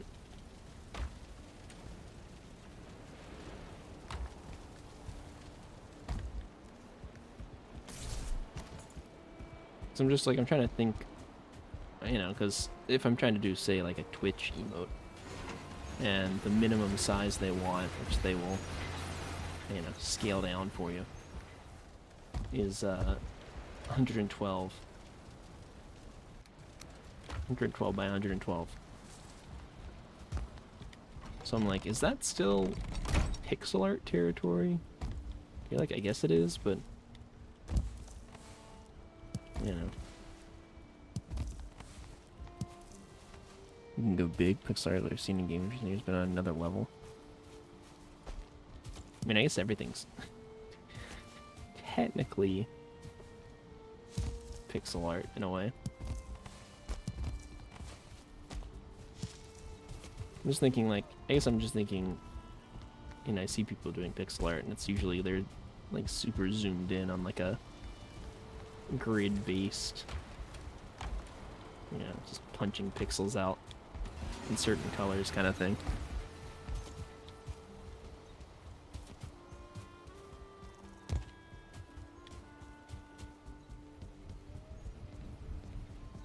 So you think it's 30 seconds to watch it? Alright, well, send it over. Nope, and I just heard it. Oh, I have seen a little bit of Dave the Diver.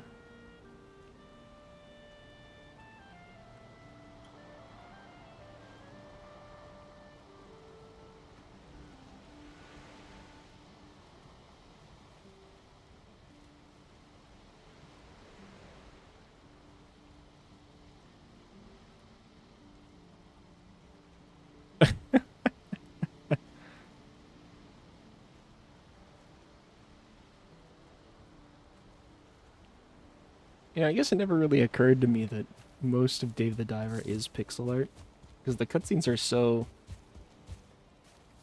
I mean, for lack of a better way to describe it, I mean, they're so detailed. The quality on that, yeah, that is ridiculous. But yeah, I mean, it is pixel art. I guess I never thought of it that way.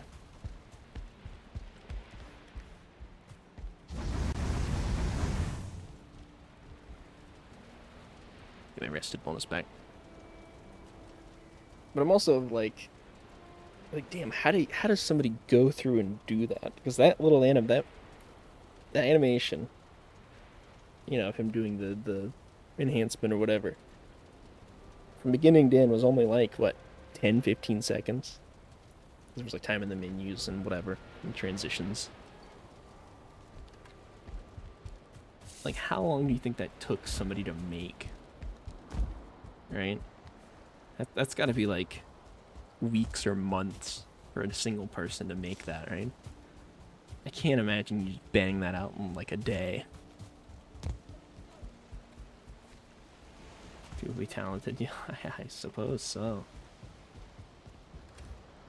I'm just absolutely crazy to me.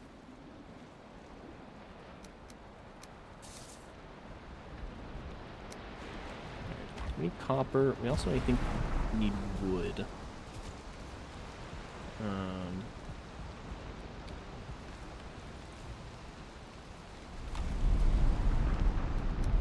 Get some wood.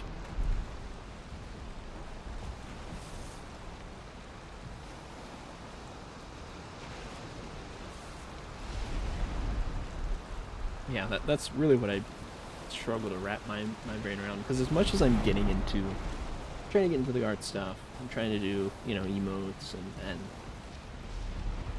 I'm doing all these things, I'm trying all these new things, and I'm like, okay, I think I've got a good grasp, I think I've got something of a baseline for maybe what I want the emotes on my channel to be themed around. And then I look at the animated emotes. I look at the animated emotes and I weep. I openly weep. Because I don't have a single, even fleeting idea of how on earth I'm going to create an animated emote. Like, I mean, I guess they have, you know, there's some things that can do it automatically. I mean, I know that Twitch has its, you know, sort of preset ones. I found like a website or two that you can just plug in a PNG and it'll do like a little silly emote for you. And I'm like, that's good. Like, you know, I like those. And I have used some of those and do intend to keep using them. But I'm like, when it really comes down to it, like, what if I want something more specialized? You know?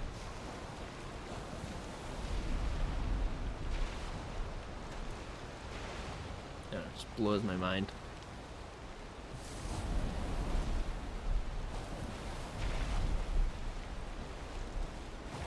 Send me yet another link. Please do, yeah. Look, I mean, I've been gone for like a week, but that has not stopped me stressing about Twitch stuff and creating these things. And I haven't spent as much time as I would have liked, but I have spent time trying to make new emotes and you know, testing the waters and seeing what I'm really wanting out of it. So any sort of, you know, whether it be software for playing around with this kind of stuff, or inspirations, or, you know, I mean, just new methods or tools of doing things that don't even necessarily involve me manually doing them. Anything's welcome.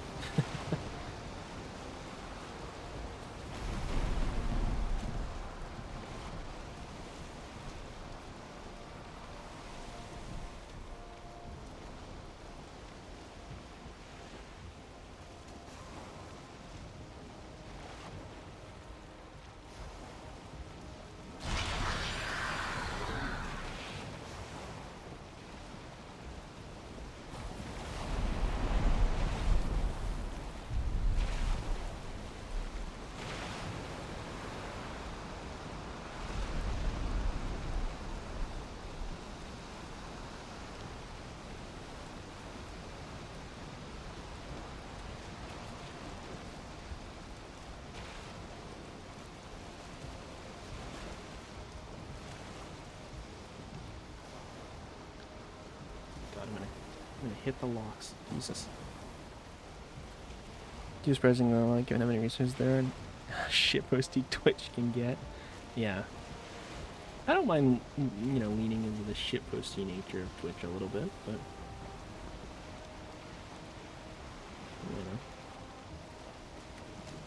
you know. I have a somewhat specific aesthetic in mind for my emotes.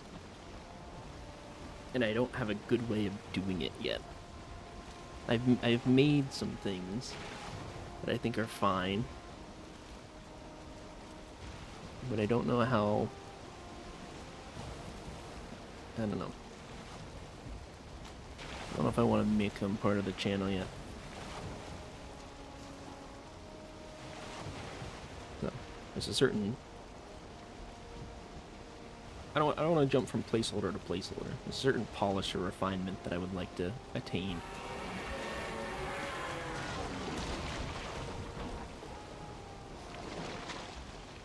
See anything for animated emotes? Oh, shit! It didn't even ping me. Let's see. Oh, friend's website. Okay.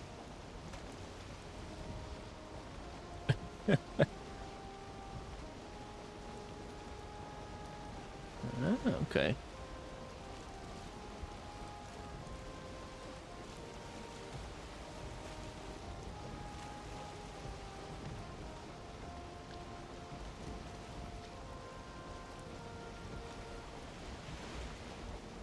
Interesting.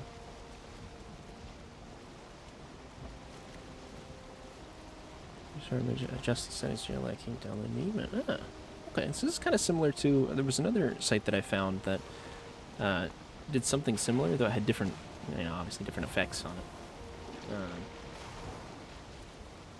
Yeah, I'll have to go through and actually play around with that, because I mean, some of the placeholder. I keep saying placeholder. Who knows how long they're gonna stick around?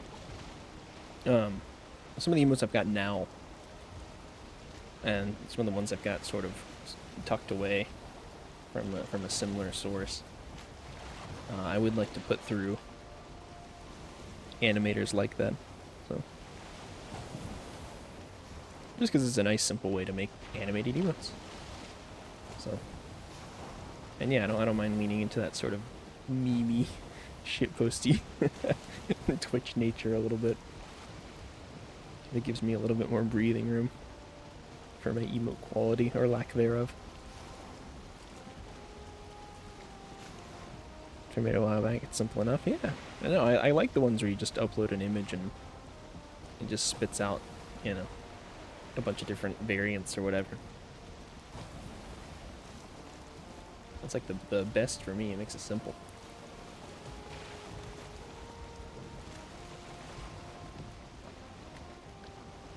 Also, I was sailing down this way to find more trees.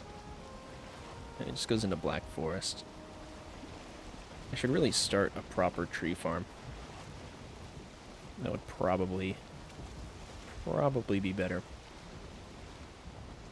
Not that I need more wood or anything, of course.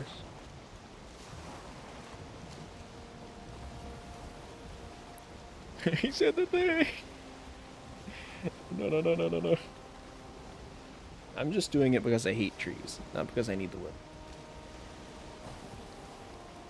I've got a deep-rooted dislike of trees. Any sort of arbor-related plant life. I don't know. Sure. Hey Skiz, how you doing? Howdy.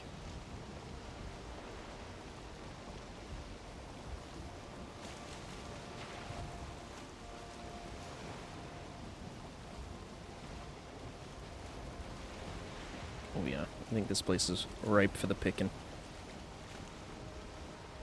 This'll do. This'll play. Plenty of unsullied trees to rip from their homes.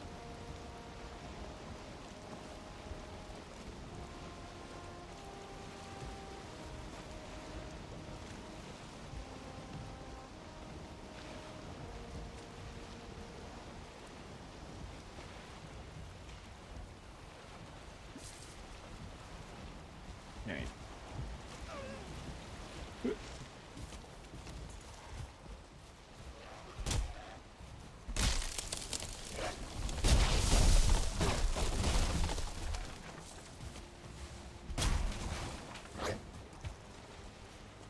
Those dual axis cut trees?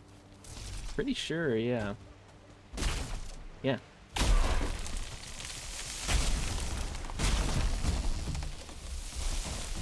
Looks like they're actually pretty quick about it, too. Although durability-wise, they're kind of lackluster, so I'll probably stick to the black metal axe for now. I think Super was saying that they are the best tree cutting axe. There is no single axe for Ashlands. So I think that's the only tree cutting axe for end game. Technically. Actually, I guess what I could do, maybe I will do this. Oh well, I'll think about it. I was gonna say what I could do is, so this is actually the upgraded variant, the Thundering Berserker Axe. I might make another base set and upgrade it all the way, and just use that as sort of a mix between my woodcutting axe and a backup weapon. I feel like that makes a reasonable amount of sense.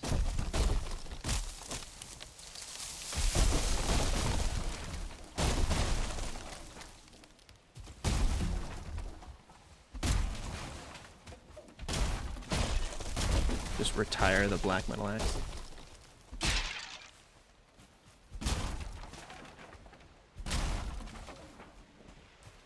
To scale with axes? Yeah. I feel like that might be the way to go. I'll do that when I go home. I think I'm gonna make like 2 or 3 runs to just chop as many trees as I can.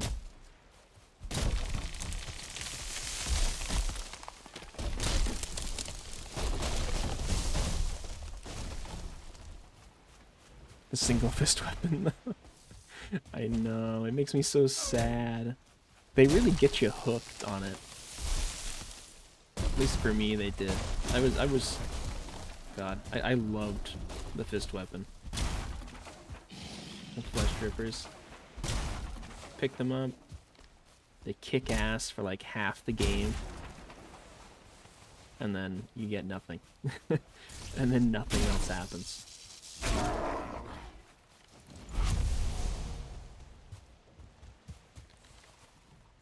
Flesh drippers. Yeah. And they do look pretty fucking sick. Between them and the Fenrir set, which you don't have to wear the Fenrir set, but you kind of have to wear the Fenrir set. I mean, it's like, you look fucking awesome for that section of the game. This new set, the Askman set that I have on now, it's like, it's pretty fast. Kinda looks like shit, but it's fast.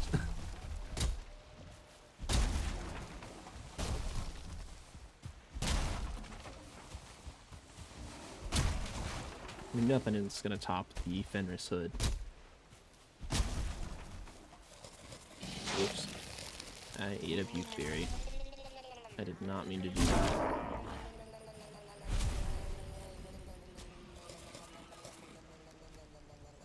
God, that. Please stop. Please stop vomiting up all your food. Oh no. Alright. Alright, we wasted like 3 rounds of food in the span of 30 seconds, but fine. It's fine. That is a-okay. I didn't realize he would just keep vomiting it up.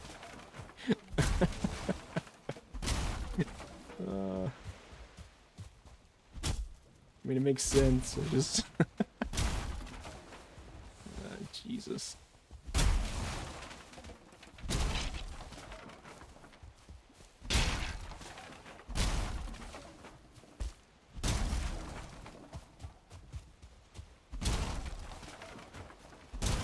Also, at some point or another, because most of the speed from the set that I've got on comes from the cape, at some point or another, I really, really want to try the cape with the Fenrir set. Because the main set for this gives no speed increase, as far as I can tell.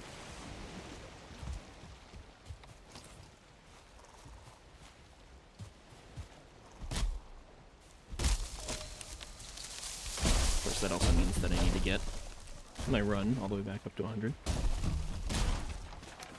It has been tragically knocked down to 89.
Still gotta wait.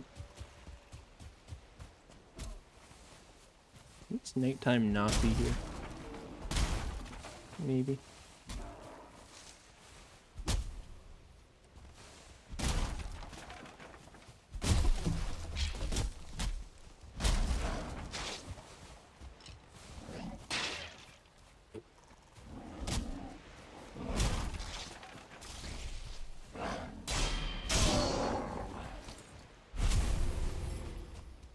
Yeah, here's hoping for new fist weapons when Deep North drops. Maybe the fact that the only fist weapon comes from the mountains will incentivize them expanding that weapon class a tiny amount. Literally at all.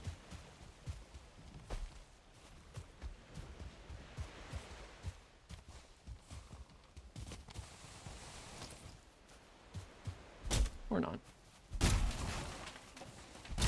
We can hope and dream.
So I'm thinking, right, I'm gonna do this little daytime stream for Valheim, and assuming I'm not dog tired, I'm gonna try to come back tonight and play some Satisfactory.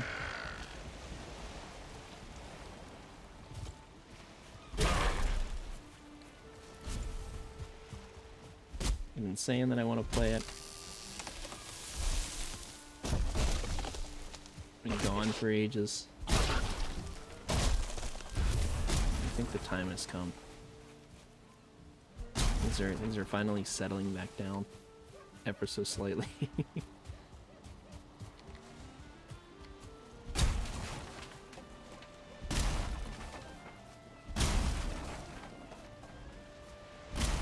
Satisfactory do be good, yeah. I keep wanting to, just feels like the last couple of weeks have been so hectic.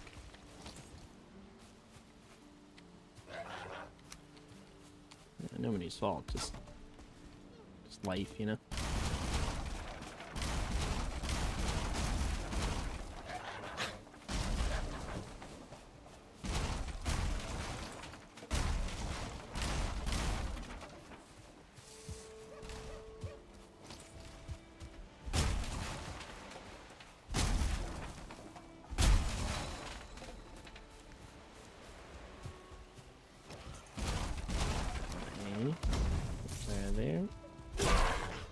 Guy.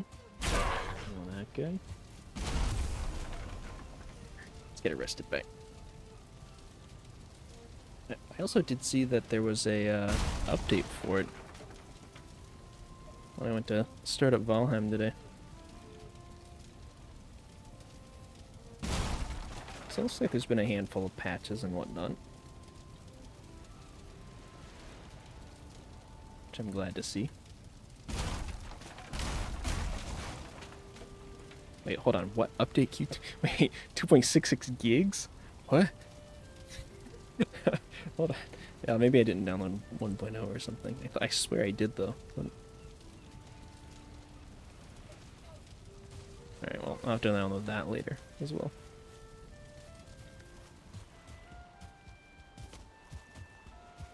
I won't kick that one off during the stream. It's for the sake of my poor internet.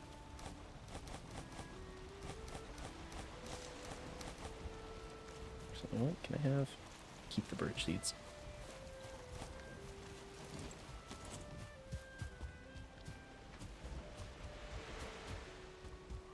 At 1.0 and some crash fixes. Yeah, I was figuring there would probably be a influx of fixes and hot patches and things like that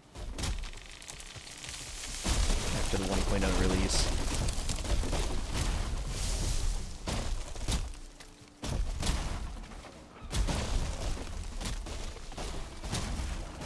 Just because that's how things normally go.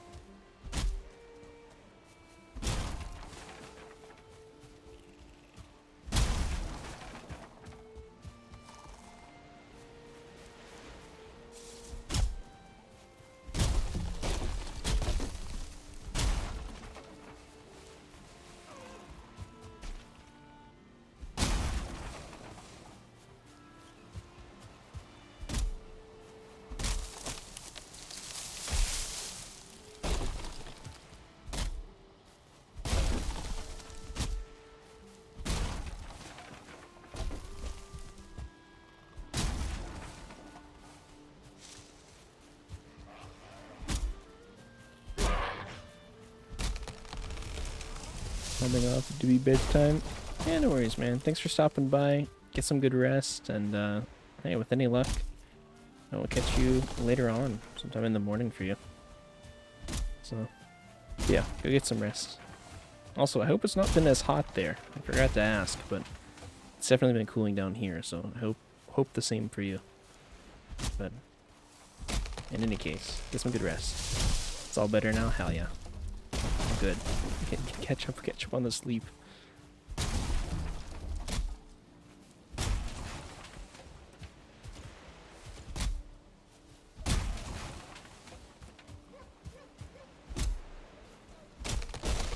That's the plan. Heck yeah. Alright. I'll see you later, man. Go, go, go.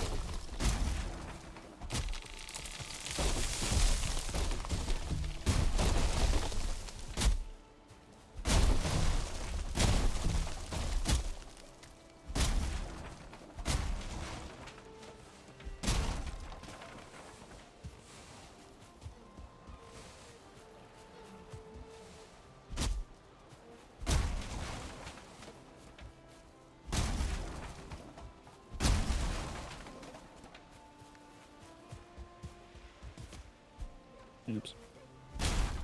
Alright. Alright. We're doing pretty good on wood. I'm gonna try to at least get a boat full, I think, which means probably 3 or 4 more trips back and forth. Not too shabby so far. I mainly am just trying to get enough wood to actually make... Well, we're gonna need more than this, but hopefully somewhere in the ballpark of enough coal to smelt all the metal. Which I know is probably an excessive amount. But for the immediate time being, at least all the flame metal. Or flametal. Not really sure how you pronounce it, but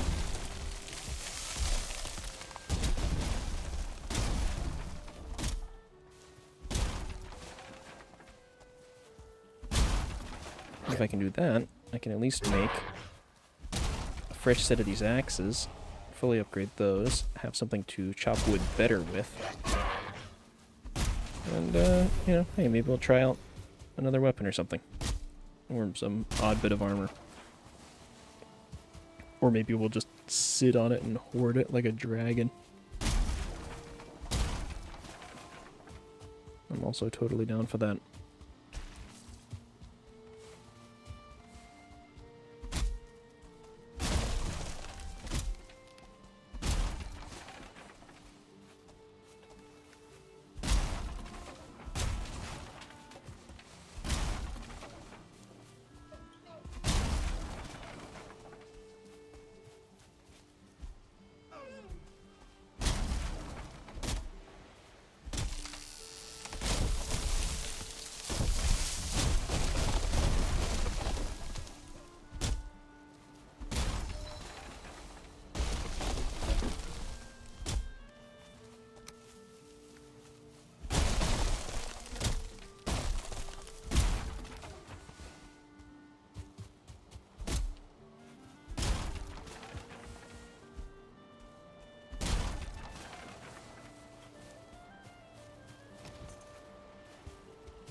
Alright.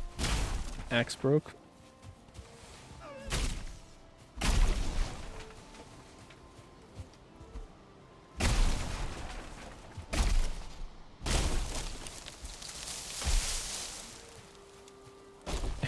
Hold on, can I do like a leaping strike at these trees? Oh.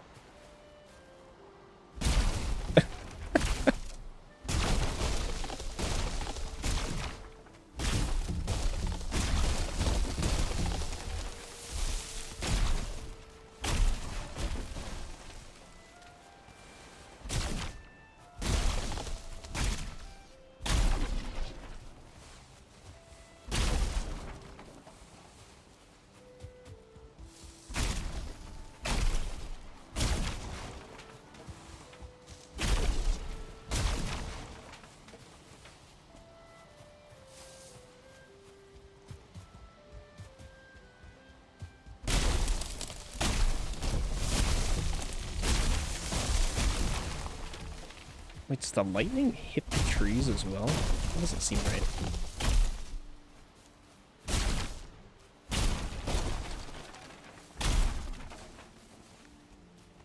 Yeah, that doesn't quite seem right.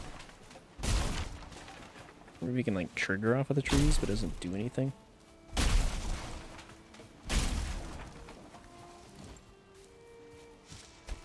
Confusing.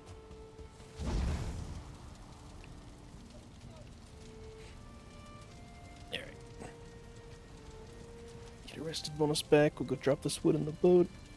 Let's see where we lie. How much durability does the black metal axe have? 325. I guess that's about right. So these start at 175, so I'm trying to imagine.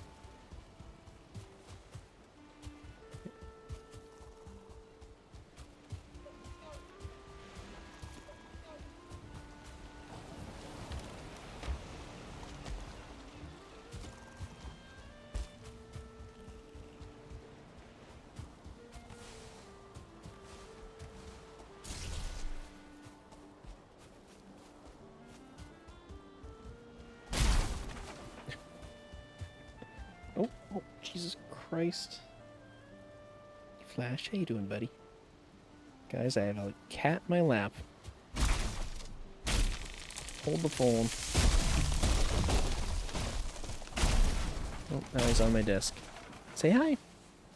You say hello?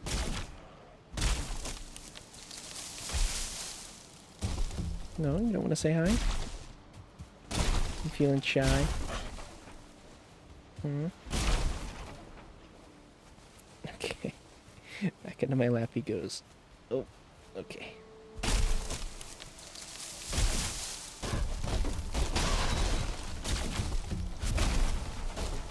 Hey, buddy. He's just sat on the arm of my chair. I don't get to use it anymore.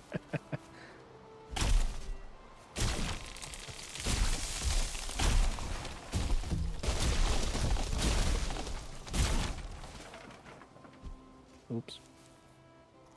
Oh. Alright, maybe these aren't the best wood cutting axes. What damage does this do? 115? These do 140, allegedly.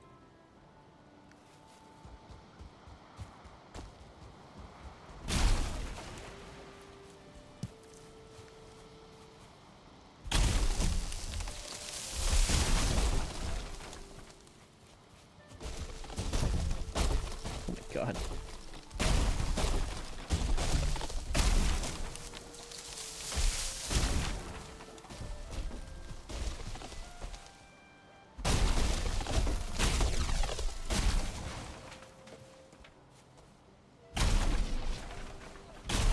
Man, these trees never saw it coming.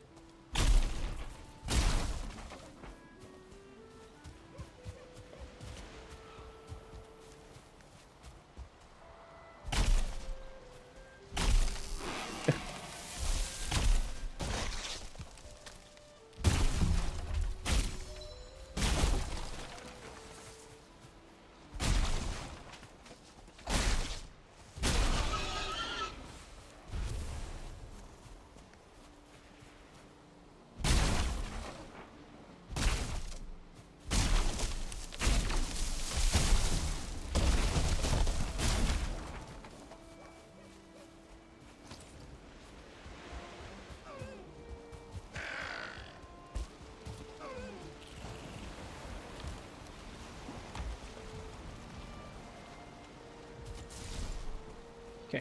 There's like one more load of wood, and we'll be good. We can head home. Oh.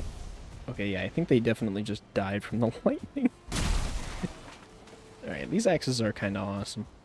I mean, the other two options just seem dramatically underpowered. I mean, one roots in place, which I guess is not bad.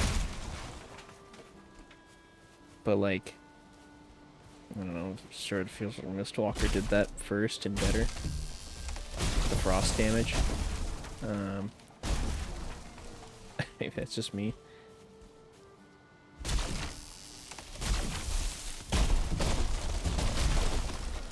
And then the wounding sounded good? I don't know. I'm thinking I had to have misunderstood it in some way, because my understanding was that it dealt more damage based on how many hit points the enemy was missing, which seems vastly overpowered. But I don't think it works that way, because if it did... I mean, I trust in Super's game knowledge. He wouldn't have encouraged me to get these. If that was indeed the way that worked.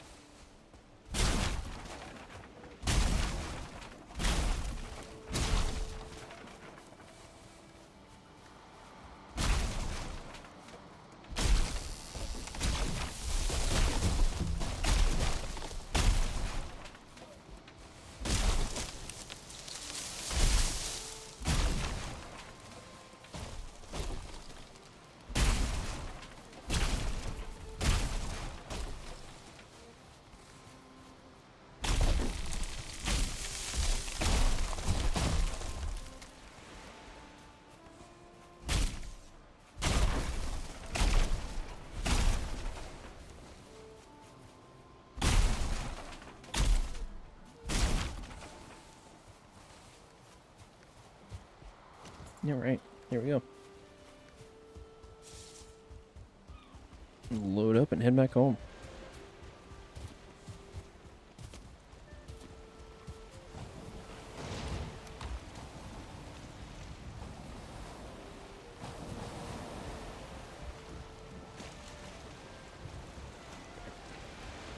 gonna send a text to the missus while I'm sailing.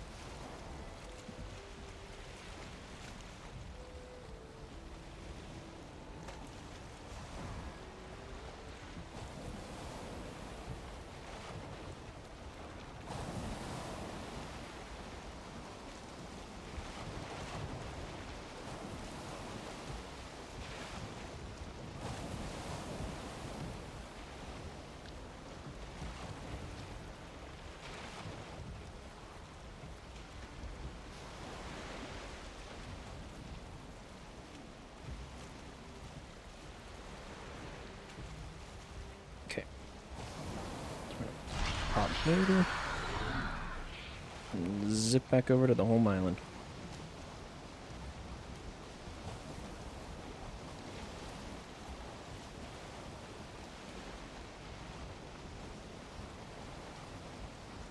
Oh, also, and I think I'll make that my next goal. After I forget what all it takes for the Berserker axes, so I want to take a quick look at those. But I also want to go get more Yggdrasil wood. That was one of my bigger goals for today, for playing today. I'm not really sure what that's going to look like. I might try to pair that up with maybe trying to take over more of the Mistlands. Specifically the Mistlands that we've already got a forward operating base in. Because if I plan on doing more mage stuff, and I do want to play around with more mage stuff eventually, in fact that may be what I take back to the Ashlands. We'll see. I want to have lots and lots of sap available, because it's used in a ridiculous amount of the food recipes for Eider. So, you know, having a steady supply of that feels pretty handy.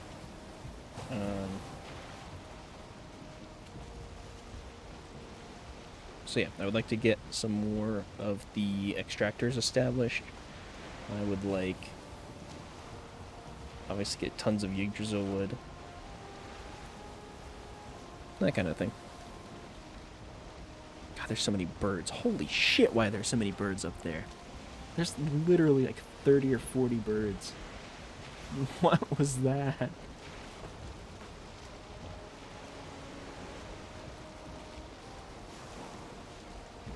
That was weird. I'm gonna try to pretend that that didn't just happen though.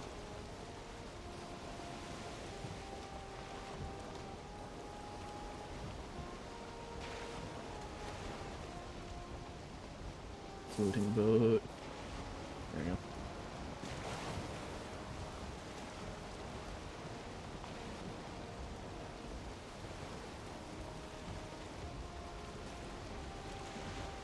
Alright.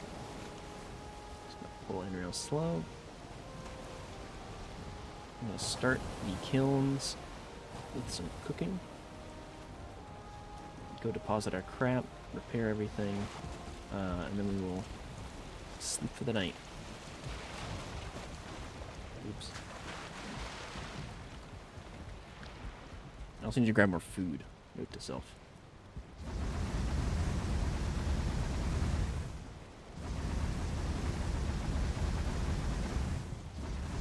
I should also maybe do a quick smelt of black metal.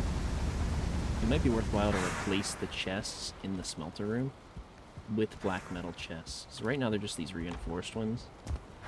And, I mean, they do fine.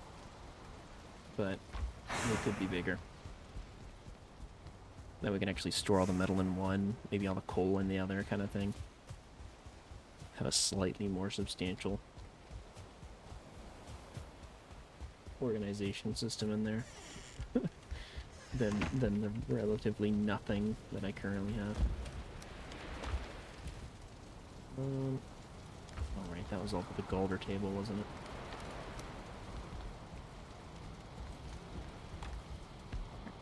Let's go put resin and seeds away. I meant to repair, but I forgot. It's okay.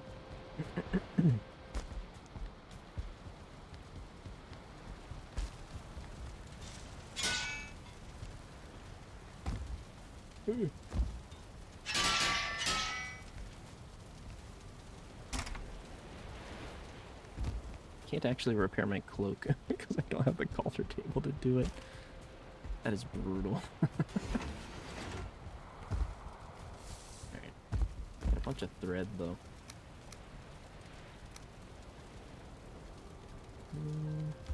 That's fine.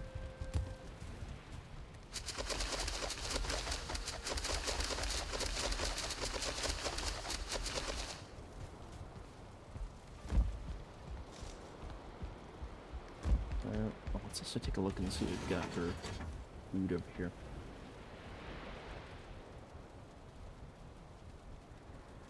Oh. Goodness.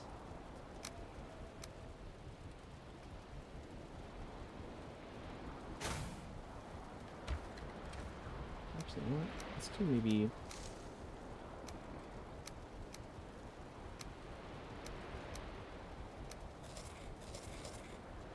Maybe like that? Sure. Take those for food for now. Just some decent burner food. Oh, speaking of food, I gotta know why you're over here meowing. You guys need to be fed. My goodness. Nah, it's okay. It's like maybe 30 minutes past their feeding time. And only one of them is awake enough to care. So I will go do that in just a couple minutes. Actually, let's sleep through the night real quick so that we can let this stuff process.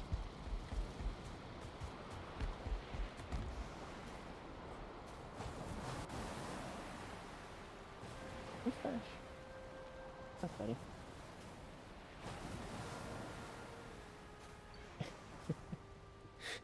He looks so deeply offended.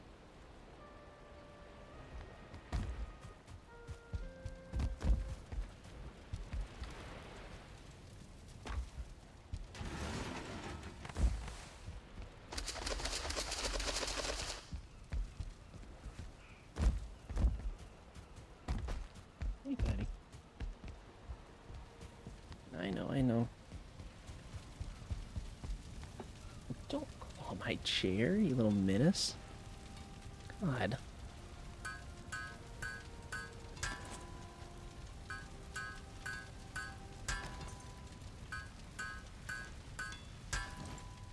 It's 20 a pop for these. Jesus Christ. Yeah, that's fine, sure.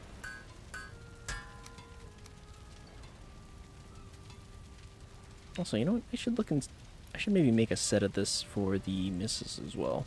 I think she was wanting a light armor set upgrade. That'd be nice to do. Maybe I'll do that with the next round of materials I get, actually.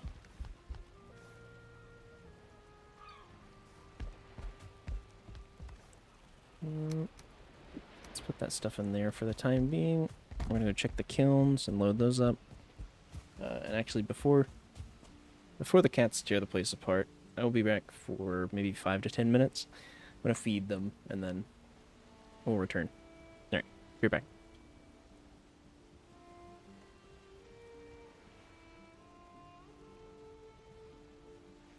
Oh, hey Dan.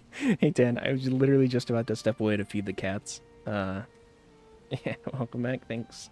Yeah, I know it's been a little bit since I streamed, but give me just a few minutes and then I'll be back and I'll chat somewhere. One sec.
Okay.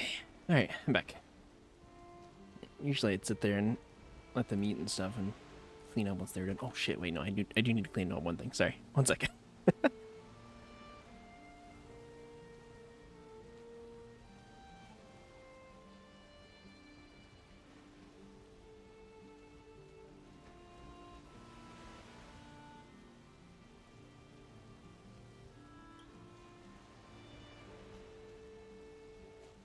Okay, I'm back. Whew. Alright.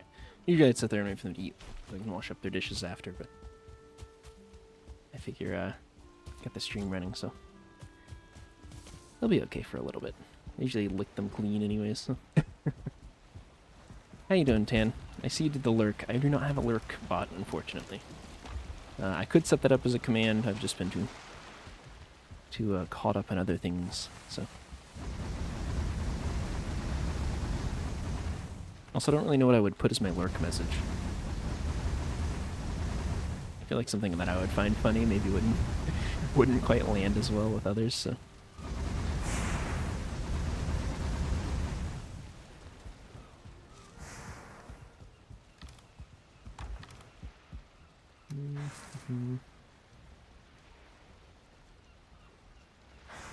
Alright, so we're gonna do black metal first.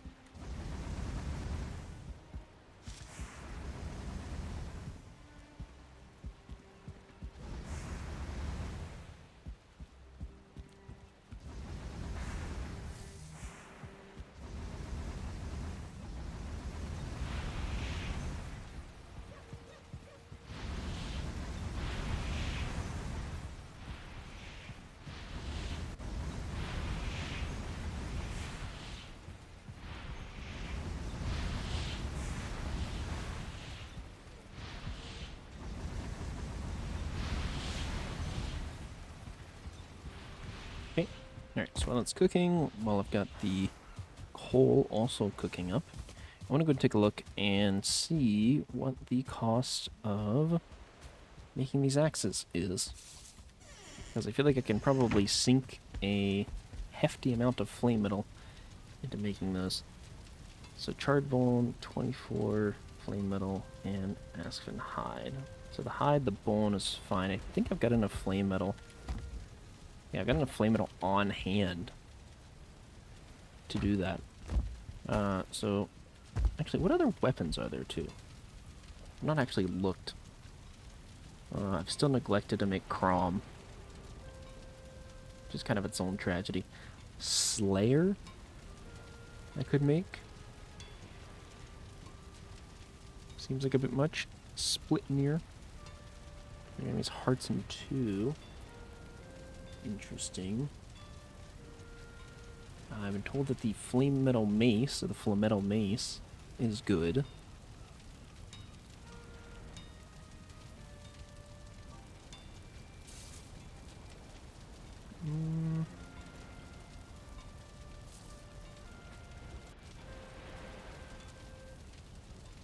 Looks like it's pretty much it for weapons.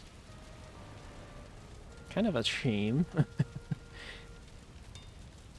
Well.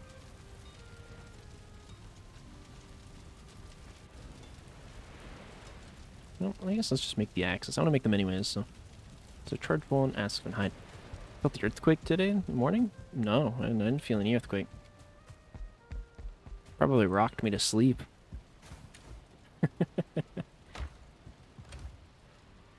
No, was it a big one though, or something, or what was going on? Wait, do I not have any charred bones? Surely I've got charred bones. Okay, yeah, I do have some. Some charred bones.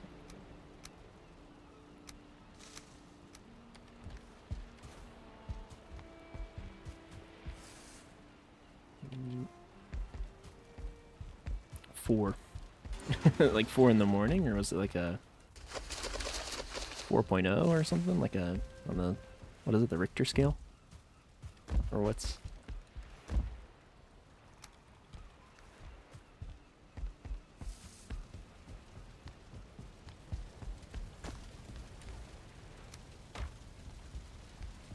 Bigman? Skyri's building a string. She kicked the chair. Yeah, Jesus. Both for it. Oh, alright, fair enough. Checks out, I guess. No, yeah, I was dead asleep at 4, so I didn't even notice. Also, I live in a... The apartment I live in is very close to the ground. Luckily for me, in some ways. So, oh shit, there's a bunch of bones here too. Oops.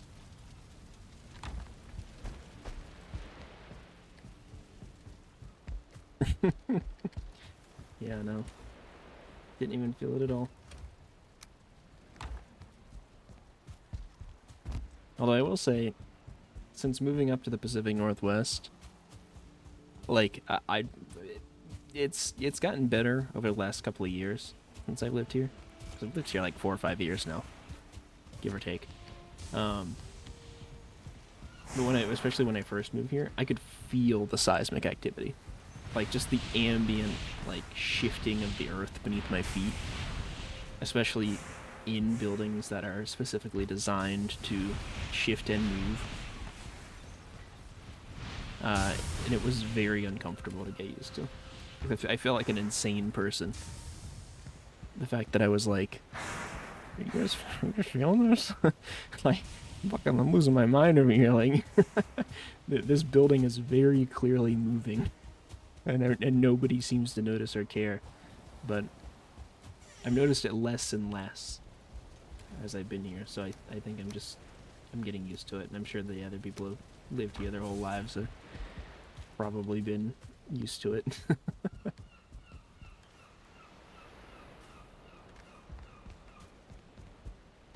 In Bhutan, there was Nepal's biggest earthquake.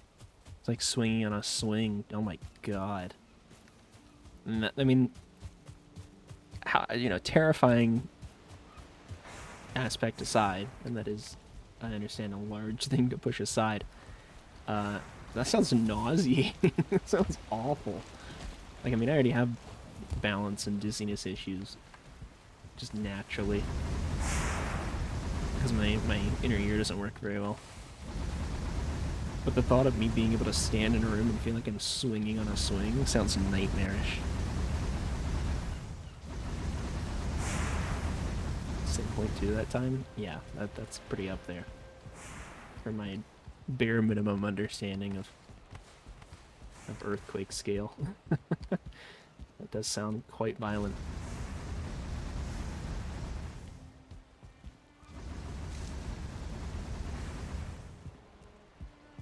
Yeah, the missus, where she was born and raised, is very well known for its earthquakes. It's one of the places that they build, like, buildings and skyscrapers specifically engineered to withstand earthquakes. And she talks, not really fondly, but just, like, casually about, like, feeling the building swing and sway and how, like, terrifying it can be.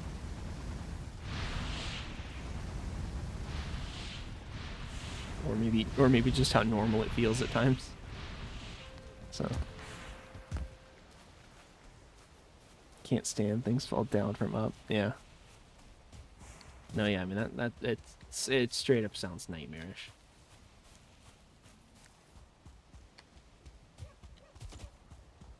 So, I'm glad that I never experienced such things where I was born and raised. I mean, I was born and raised down in North Carolina, and, like, they don't get any... they don't get anything, basically. Nothing happens there, essentially, so...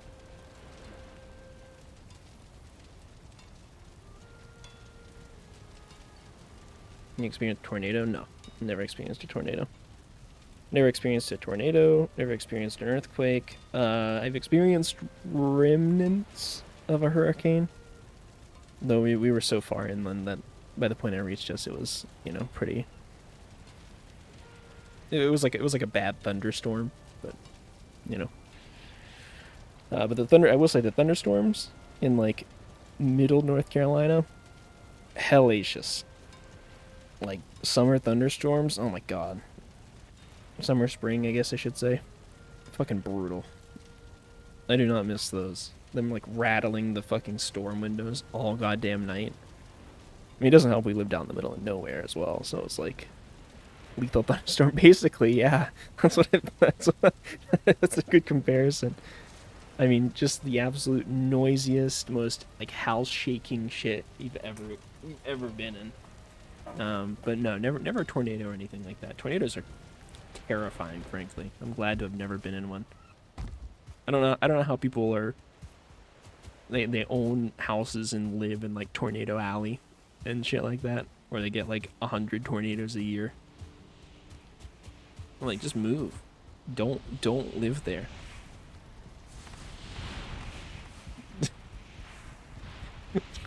Stop.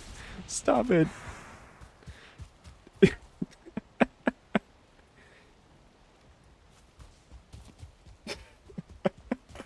Why why is it always the long one too?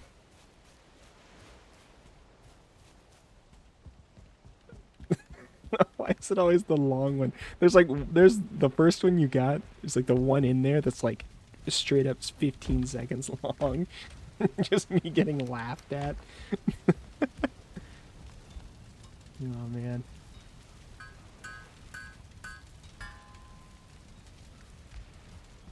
Randomizer hates me.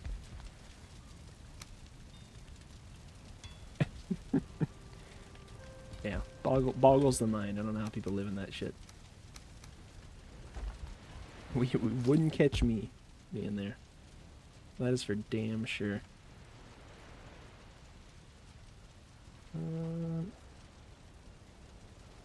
This goes up to 5. Hold on. Am I missing an upgrade for this thing? So this goes up to 5. This next upgrade needs... Huh. You said you trolled Emma and the new guy in Lethal. Wait, who's the new guy? You mean T, or is it somebody else? I know T's like relatively new, but...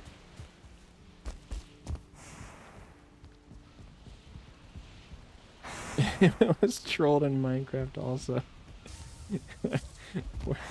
Poor Emma.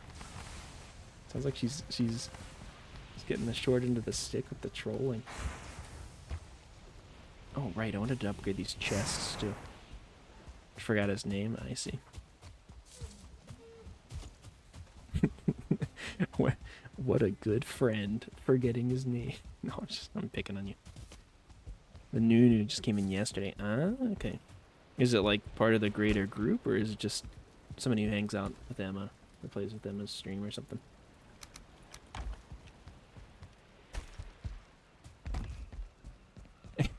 I'm not good at names. No, it's okay.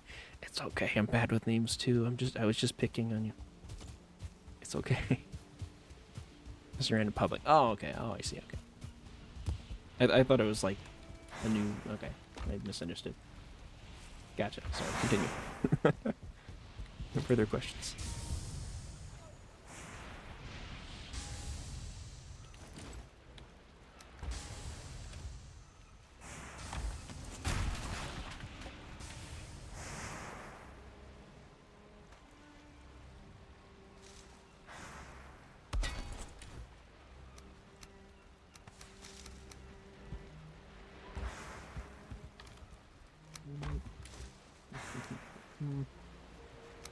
Stacks, there we go. Am I selected for the job? You'll find out in 4 to 27 business weeks. So, keep an eye on your email every single day. And if you miss it for more than an hour, you'll never be contacted again. Goodbye.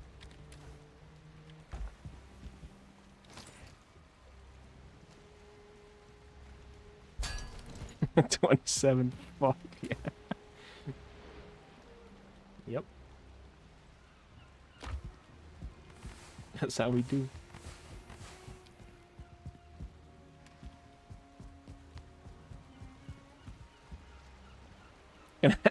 Kids to you contact. Yeah. No, that's what we're counting on.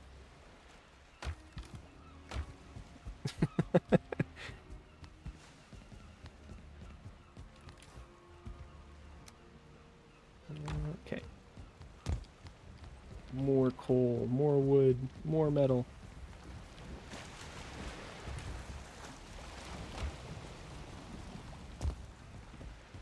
I'll chop for my kids, I see, yeah. It's a multi-generational application. Yeah. Actually, little did you know, your grandpa did the first interview for this job. And that interview was conducted by my great-grandpa, so...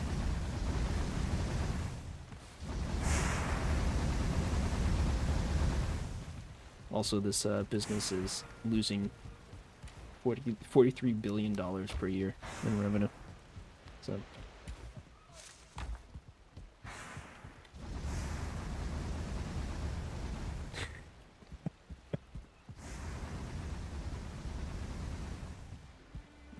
we hold 18% of the world's debt.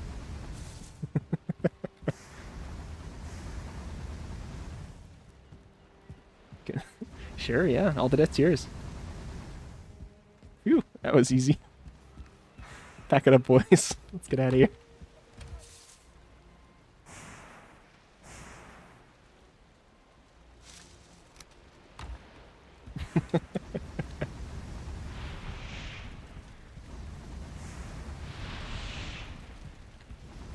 What a sneaky one on me.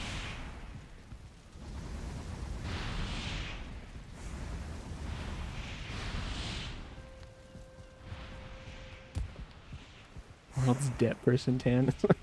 It's like that. Have you ever seen that South Park episode? That's basically that.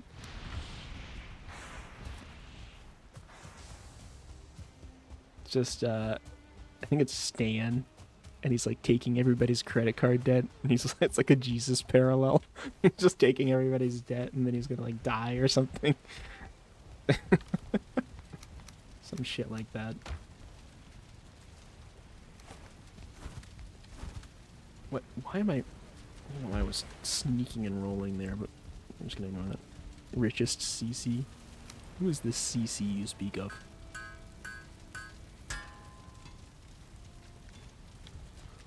That's a good idea. I mean, there have been worse ideas. Yeah, I'll give you that.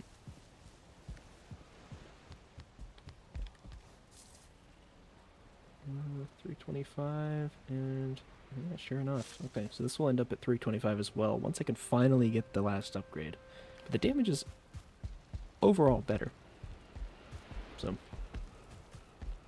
that is a good sign. Let's do a quick... Yeah, let's do a quick sleep. Then we're going to try to sail down, I think... Oh, shit, I have to offload the wood, though. Yeah, I can do that. I'm going to sail down to the Mistlands and try to fuck the Mistlands up even more. Because I just can't help myself. You know, I would do that. Yeah, no, I can't see how that could possibly ever fail or have any repercussions or anything. Yeah, that's a good call, I think. Alright, I'm gonna offload the wood. I need to bring bolts with me.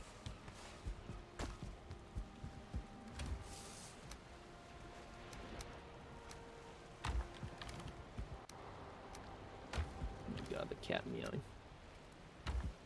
Sir, please.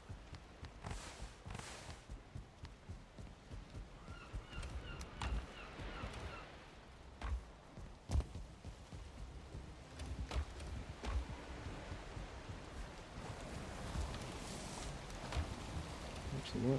Let's just... Ooh.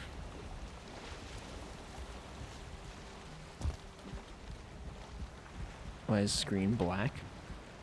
Is the screen black? Shows fine on OBS.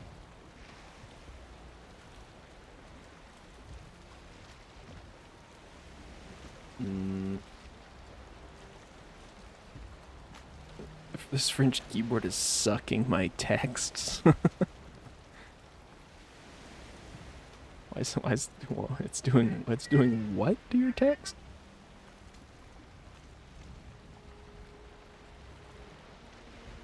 I'm slowly pulling up my stream. Oh yeah, stream looks fine. I think it's just yours.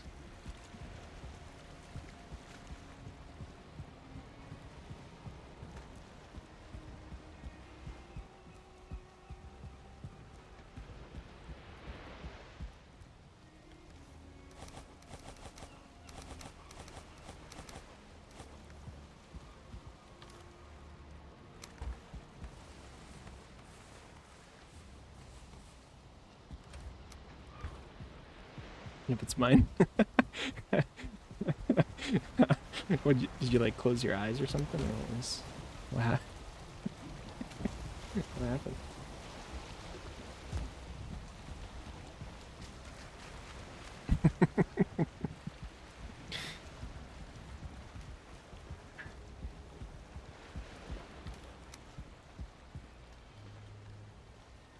Sucking my text. Auto just fucks the spelling. No, I get you there.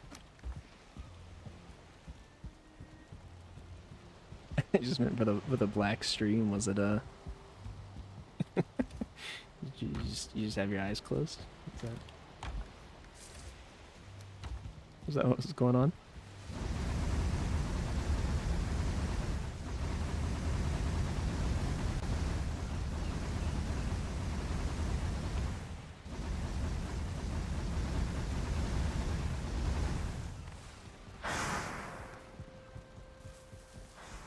Alright. I guess I'm going to...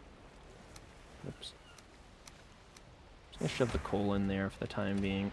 I mean, I guess yeah, fuck, it's fine. Let's leave it there. My screen closed his eyes. Fair enough. Understandable.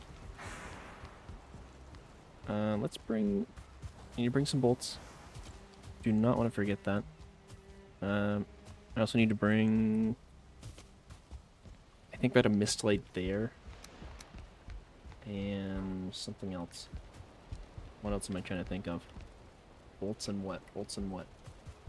Come on, brain.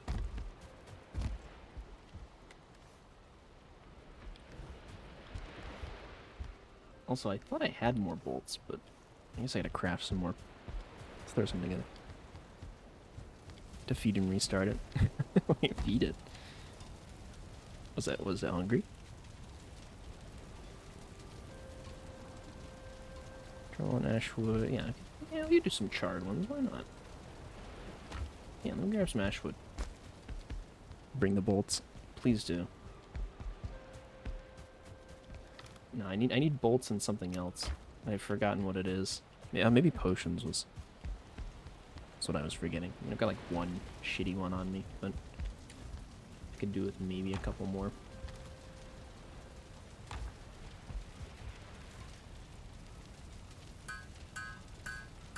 Hold on a second, I gotta yell at the cat.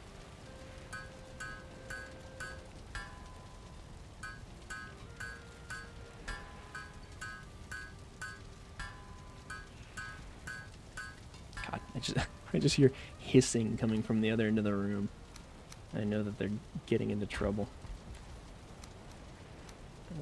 Okay. Got that. Let's see what we've got for potion.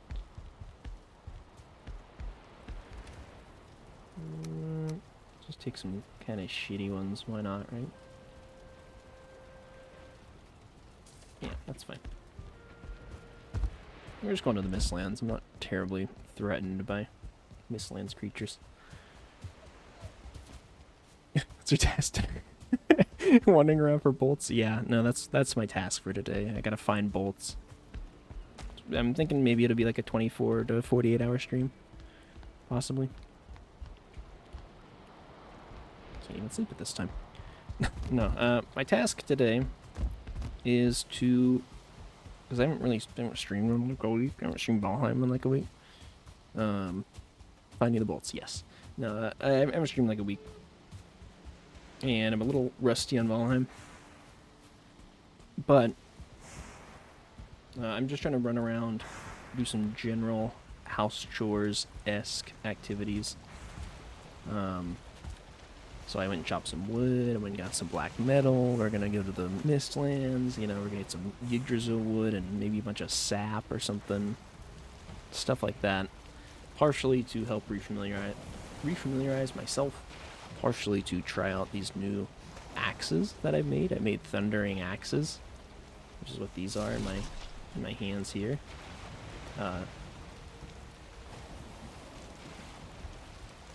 Okay. Try out these thundering axes, which I've just made.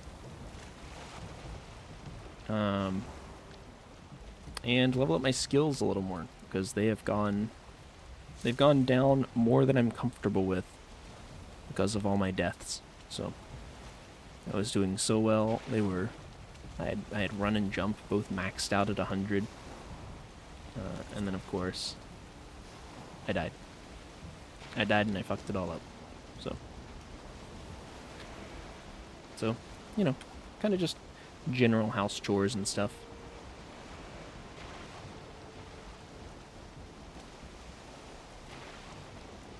Oh yeah, you've not really played Valheim, have you, Tan?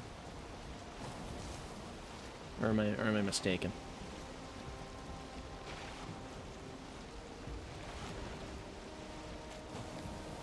Maybe I'm misremembering on that. I thought you said you had not really played it.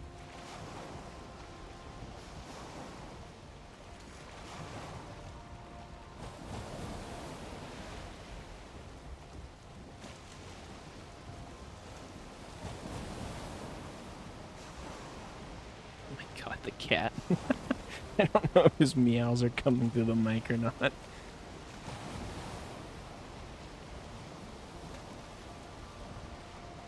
It doesn't look like they are, luckily. Maybe I should turn off my noise canceling for a minute so you can hear the cat just yowling in the background. Hold on.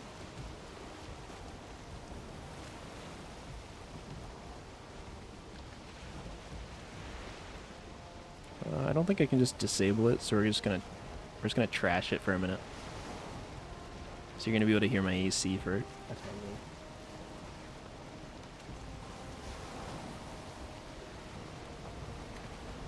And of course, now that I've done that, he's gone totally quiet.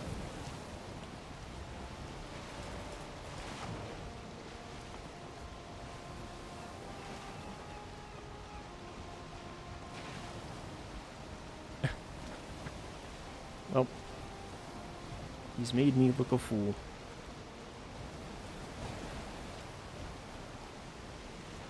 Nope, meow meow.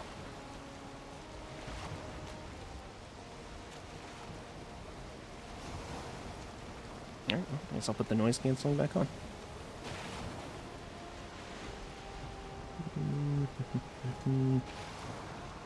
Noise suppression. There. Okay. Silly cat.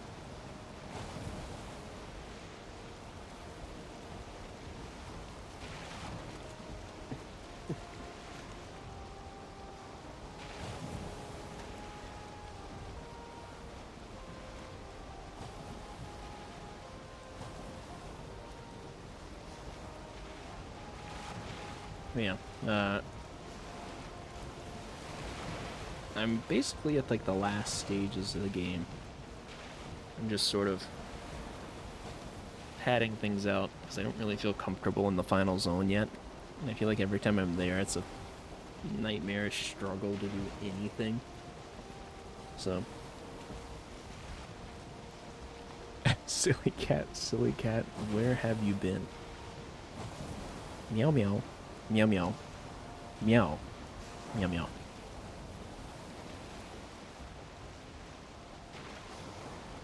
I think I could pull off like a TTS voice.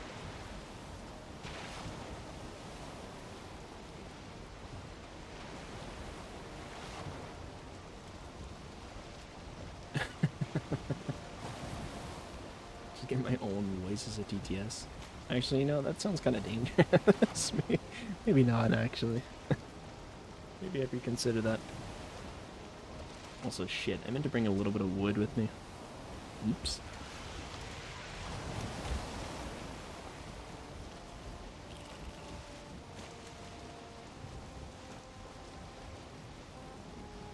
So what's your plan for today, Tan?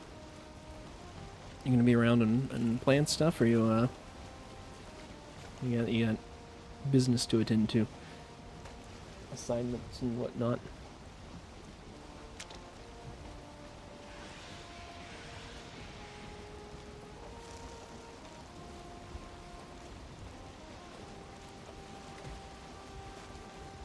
Oh, also. Poopy business is pending. What is that? What do you mean by that?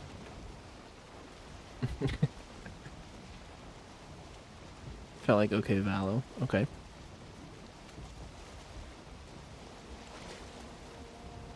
I mean, for what it's worth, I might be down for some like, well, I don't know, to see if there's other people around, but I might be down for some like lethal or something. I don't know. I feel like every time I play Valorant, it's like, I don't know. It's like getting kicked in the shins by like a 12-year-old. Playing search keyboard. You're good. Play lethal. Because you just started. I mean, I'm sure it's because I just started. I know it'll get better. But in the interim, it feels like shit. It feels like shit to play for an extended time. Even when I'm excited about it and I'm like, yeah, I'm gonna play some Valorant and I'm gonna do good and I'm gonna, you know, try to apply things that I've learned and it's gonna be great. And then I come out of it on the other side and I'm like, oh god, I never want to play Valorant again. What an awful game. What terrible people. Thing is unrated. No, I'm sure, and I'm sure rated is better, and I'm sure as I play it'll be better. I'm just, as of right now, it's, you know, it's an exhausting experience. So I'm like, you know what? I could take like a day or two off of Valorant and just do other things maybe. Unless we get like a 4 or 5 stack, then maybe. If it's like me, you, Pepe, and Siri or something.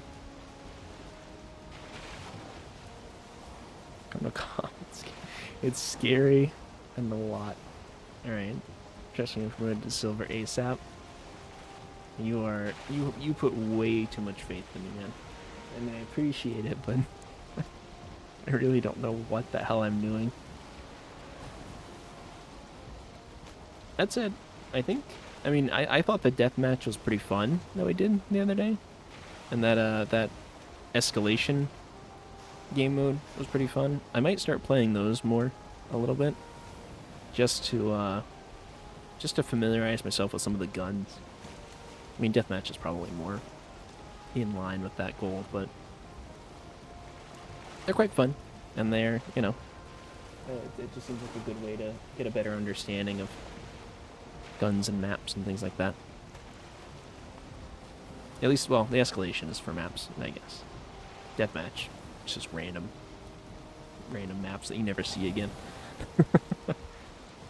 She sucks. I'm tired of teaching her. Yeah, I mean, I kind of get that.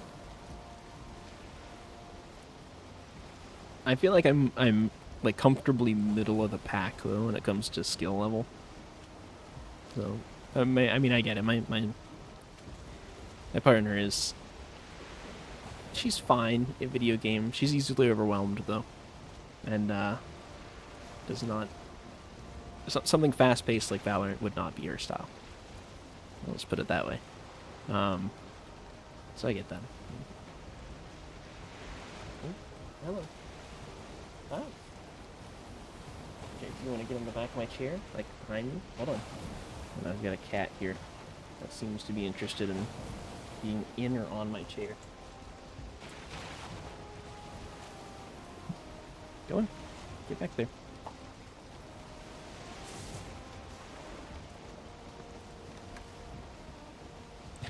Alright, got a cat behind me now.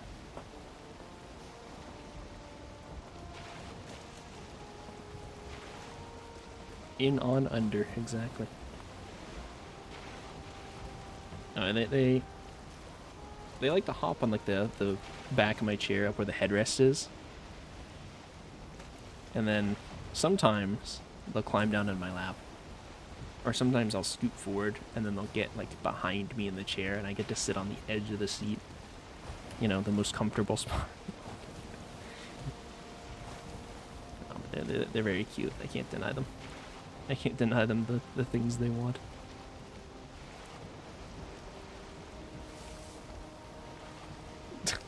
Oh no, it's the long one again. Oh.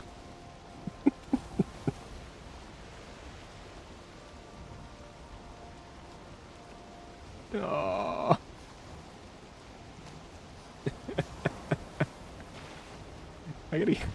I gotta throw some more in there. There's only like four or five laugh track like sounds. I gotta go find some more to really pad it out a little.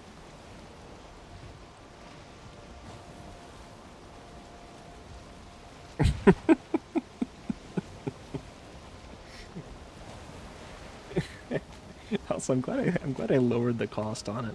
I had some of my costs set way too high. Oh, yeah, earlier I wanted to say, I need to figure out how the hell Siri did that. Like, there's like a community goal or something you can do for points, something like that.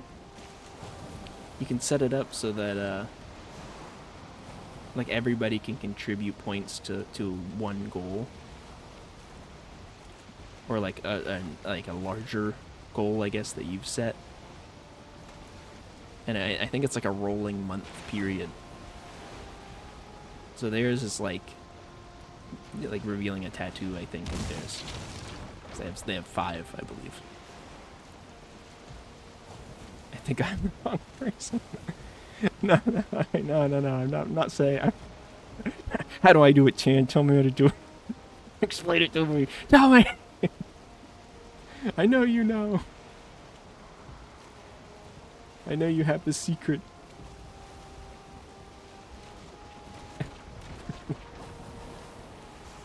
Son of a bitch.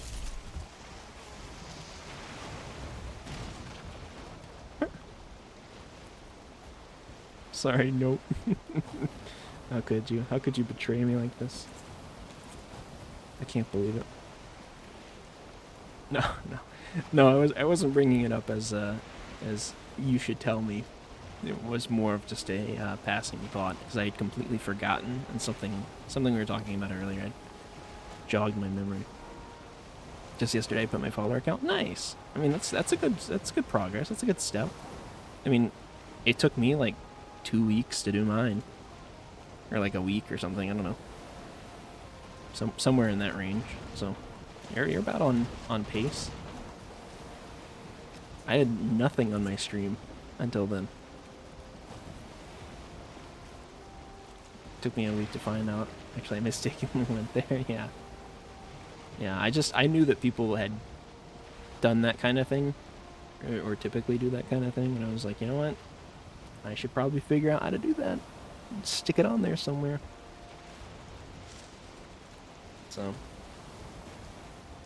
and now I have I have my little goal down there. So if I get to 100 followers, I'll do a 24-hour stream. But I haven't been streaming much, so it's kind of, I think I actually lost a follower.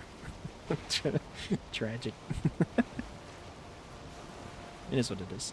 Life is silly, so I'm not too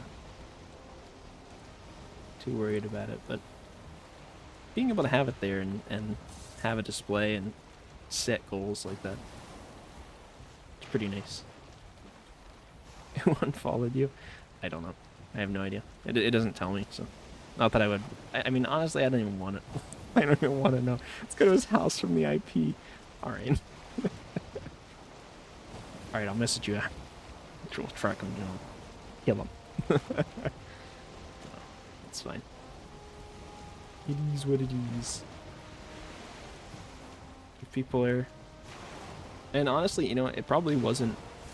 Because it's not typically like an actual person that unfollows. I mean, sometimes it is, of course, but like I've had several people who followed and unfollowed because they were just bots. Like, it's just... Because usually what they'll do is they'll follow you to get around the followers only chat if you have that on, or just to, you know, as a precaution if you have it on, and then they'll try to do their like scam link or whatever, or like the Instagram art scam. I call it a scam. I don't know if it actually is, but I think it is. So, yep, I'm getting that. Yeah. No, yeah, you pick up on it pretty quick. So, and it's just something you kind of have to deal with. Even Pepe still gets them. So, some days they're better, some days they're worse, and just, you know. I don't know what the cutoff is, like when they eventually stop doing it, but because I never see that shit on somebody who has like 100, 200 viewers. But I don't know if you need that many to make that cutoff, or I don't know where the scammers and bots draw the line.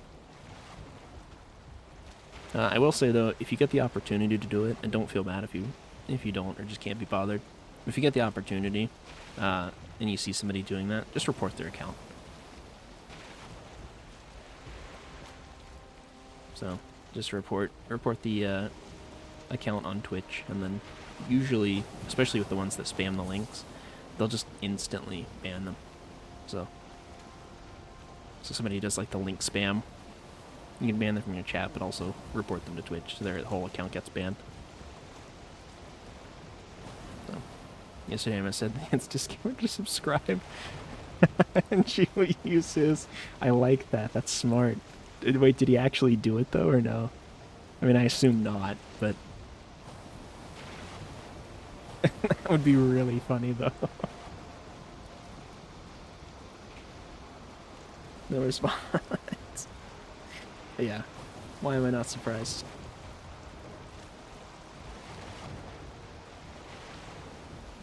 Pay for pay? Yeah. Exactly. Well, usually, I mean, they come in with like a script. It's always like the same rehashed thing over and over. I don't know if it's like an AI thing or what, but I mean, I actually talked to one of them at one point. Not like directly in like DMs or anything, but just on my stream, because I was tired of people doing that, or you know, whoever doing that. And I straight up was like, "Are you like a bot?" I was like, "Can you?" I gave them like a math equation to do. It was like, what's this plus this? I was like, "Oh wait, feel free to take your time with it." And they actually responded. They actually said what the answer was, and they were like, "Why did you ask that?" And I'm like, "No reason, just no reason." So I'm like, I don't know. It's probably like a Fiverr thing where they just have, you know, somebody who gets paid like $5 an hour or something to go and do that. You know, some shit like that.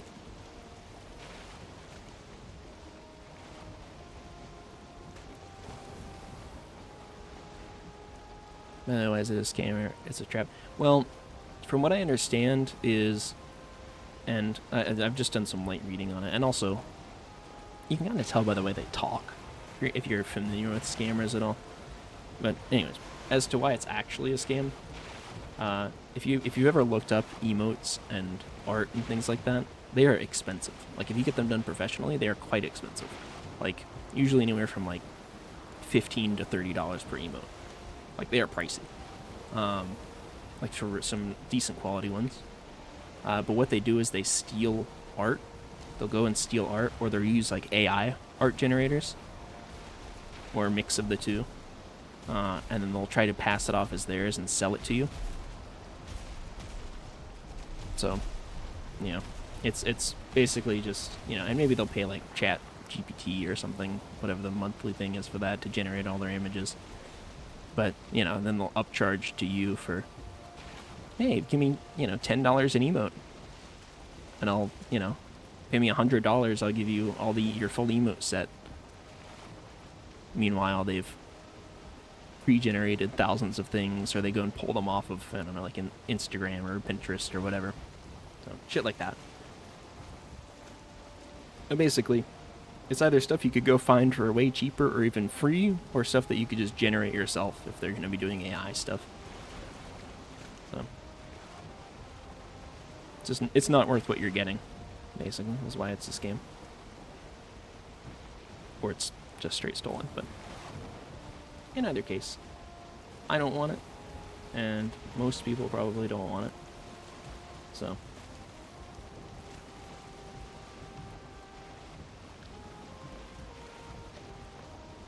And frankly, and I think this is the most egregious thing, is that, oh, I thought you take over Twitch or Discord or Insta account. It may very well be that too. That's just some of the stuff that I've read,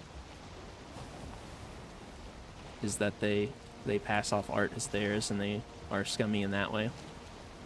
I have no doubt, though, that if you're in DMs with them and trying to coordinate that, they could either just not give you the art that you paid for, or ask you, you know, hey, go to this link to check out my art or something, and it be like a fake Instagram and like have you sign in or something and steal it. I mean, there's all kinds of shit like that. That's age-old scam. Go to this link and put in your login info for whatever site. No doubt. So imagine asking a software guy this thing. Yeah, any time anybody offers me anything online, I'm instantly suspicious. You send me a link unrequested, instantly suspicious. It's like, that's just, you know, base level stuff. So, but it's also why I think I have it in my rules down there. I should if I don't. You know, no soliciting, no offering of services, nothing like that, unless I have explicitly mentioned that I want that, or I'm looking for that to you. You know, don't put that in my chat, kind of thing. So, and whether they're scammers or not, and as far as I understand, they totally are, don't put that shit in my chat. And I'll just tell them straight up, hey, don't put that shit in my chat. And if they continue, then regardless, easy ban, easy timeout, easy whatever. So I will seek out those services if I so desire them. somebody coming to me to advertise is already suspicious enough.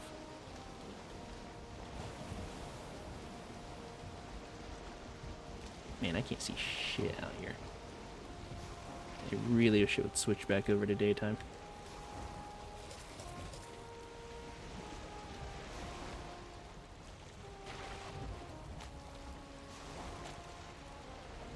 Also, I'm a penny pincher, you know? I'm a little greedy Gus. The idea of spending potentially hundreds of dollars on emotes for Twitch is unfathomable to me. With the exception of maybe if I get to the point where I have enough subscribers and people watching and whatnot that, you know, would donate enough to sustain that. That's the only exception. I need sub from you then. Well, don't feel obligated to sub or anything. Not by any means. I also make a point to not run ads on my channel, and it infuriates me that Twitch still runs ads of their own. That is, I hate that. I despise that. Because I never want anybody to feel like they're gonna miss content because I run ads. I never want anybody to feel annoyed that they have to watch ads, you know? But Twitch is just gonna make it happen anyways, because, you know.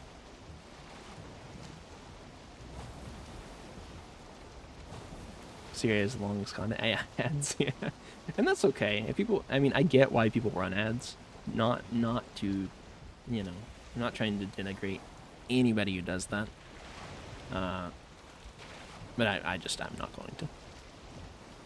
I feel like the viewers or people that I would gain and who would stick around from not having to watch an ad as soon as they click on my stream probably far outweighs what I would get from running ads, you know? That's my mentality. So I would rather have the growth than get maybe one person to watch an ad out of the 10 that click on the stream. So, I don't know if that makes any sense, but do it. I'm okay. Yeah, you can really tinker with how the ads work, though. I will say their ad, it gives you a good amount of flexibility as to how the ads run and whether you're running them at all. So with the way Siri does it, theirs is, I believe that's the 3 minutes every hour setting. But you can go down to like 30 seconds of ads every 8 minutes or some shit like that. Like there's a whole like sliding scale of ad frequency and duration that you can do. So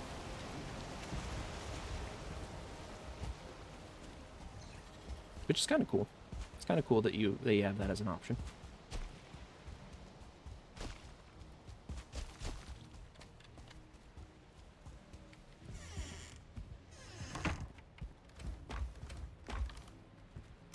Hey, thanks past me for leaving some wood here.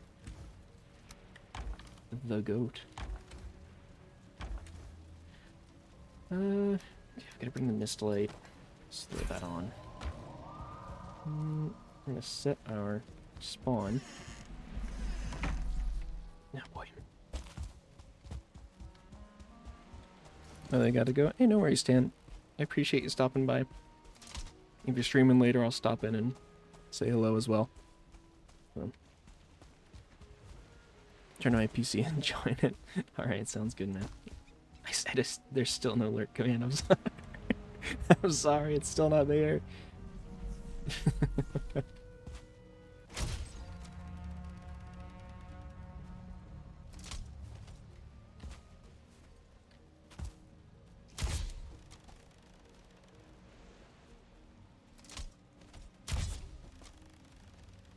You know, I have no alert. That's okay. Yeah, I should set one up with a silly message or something.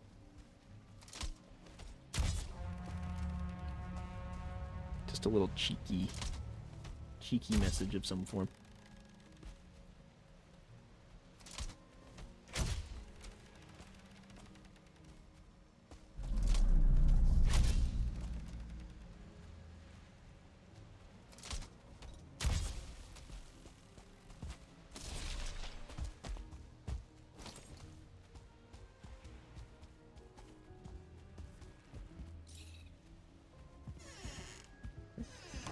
A flying octopus? Sort of. It's closer to like a flying pair of ass cheeks, but yeah. It shoots fire at you and it spawns ticks, as in the blood-sucking parasite bugs that jump on you and latch onto your skin. Except they're very large and they kill you very quickly. So kind of like an octopus, but not at all.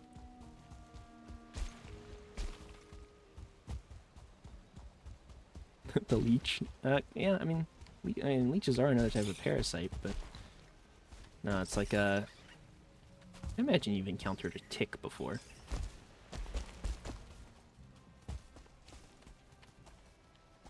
They like put their little fangs in you and suck on your blood, and they get fat, full of blood and stuff. And like they can give you Lyme disease. What is it? You've never seen a tick before? Surely you have. I refuse to believe. Hold on. I'm gonna look it up and send you a DM on Discord.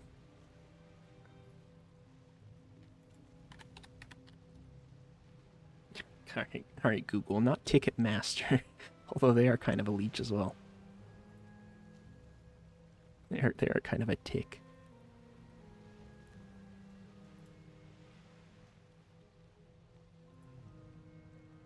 Yeah, here we go. Copy image. Yeah, they can come in some various shapes and sizes. I don't know, just kidding. Okay, that's also added. Yeah, just fight repeated wash. Yeah, no, ticks are stubborn little bastards. I hate them. Hate them, hate them, hate them. So, but it spawns a very large version of those. Speaking of, you might get to see that here in just a moment, because this guy is really close to my farm.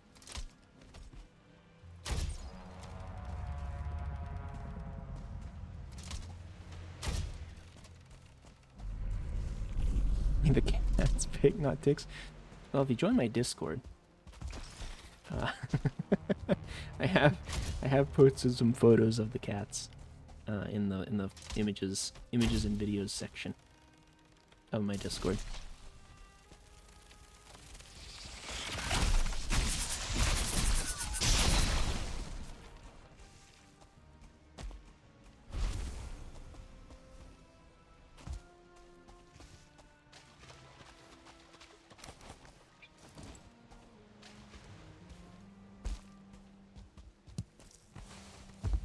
It's Pepe's Discord, not yours. Well, I mean, to be fair, he's got the larger Discord and community. And, you know, he's my boy. So I figured I would give out his Discord. And, you know, because he's the man. So.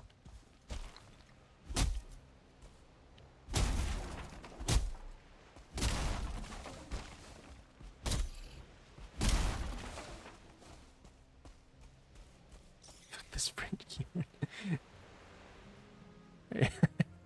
I appreciate the fear for mine.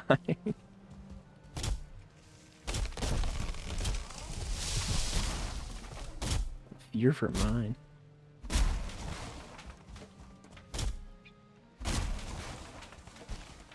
Don't even know what that means. Also, if you've joined the Discord now, here I can actually.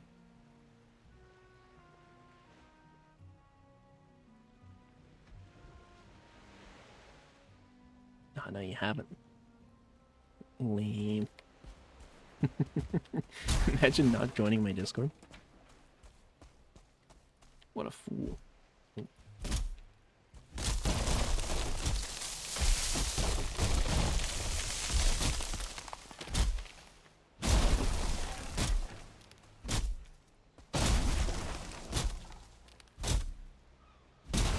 Yeah, I need to get a, I need to have one of my bots just post the Discord link every now and again. I have it under the stream, but nobody really joins it because it's like, it's not really there. It's not in your face about it.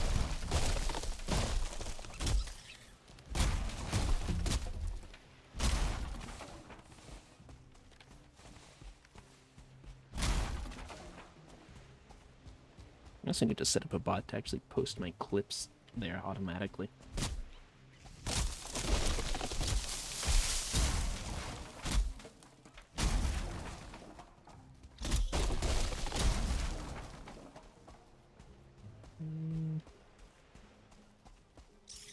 Shoot.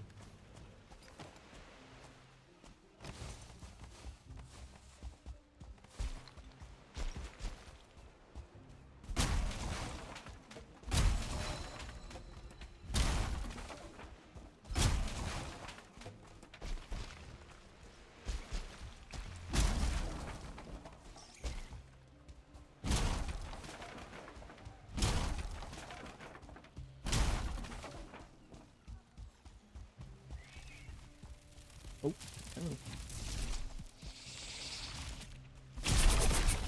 oh my god. I got violated. Oh my god.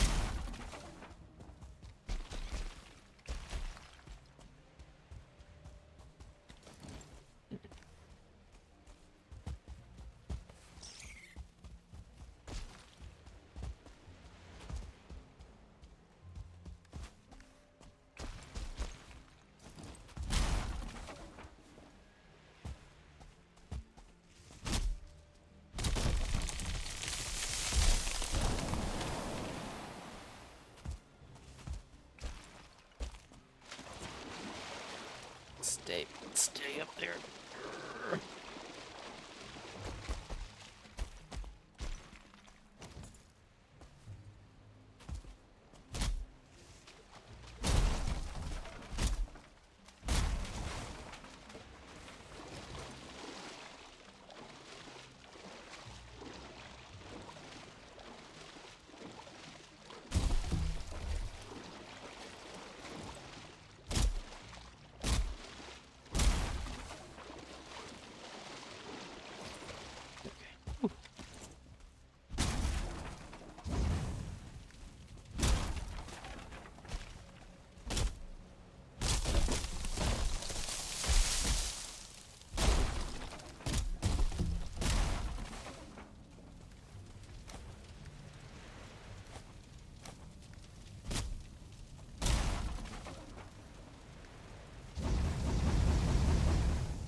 Nice. Okie doke. Inventory's quite full, so let's head back to the boat. Hi. Yeah. No, don't do it. No. Alright, I don't know how that flying swipe did not hit him there, but let's just pretend it's fine.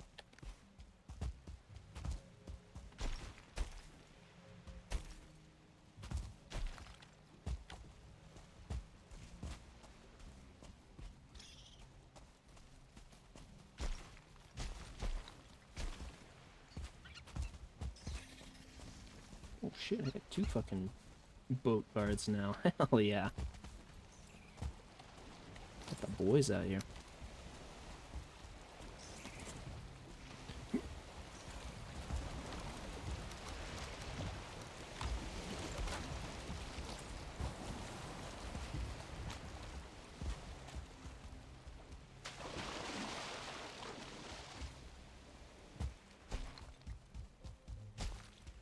Hey Tan, I got a question. Well, yeah, I'll ask it later. Never mind. Something that came to mind, but...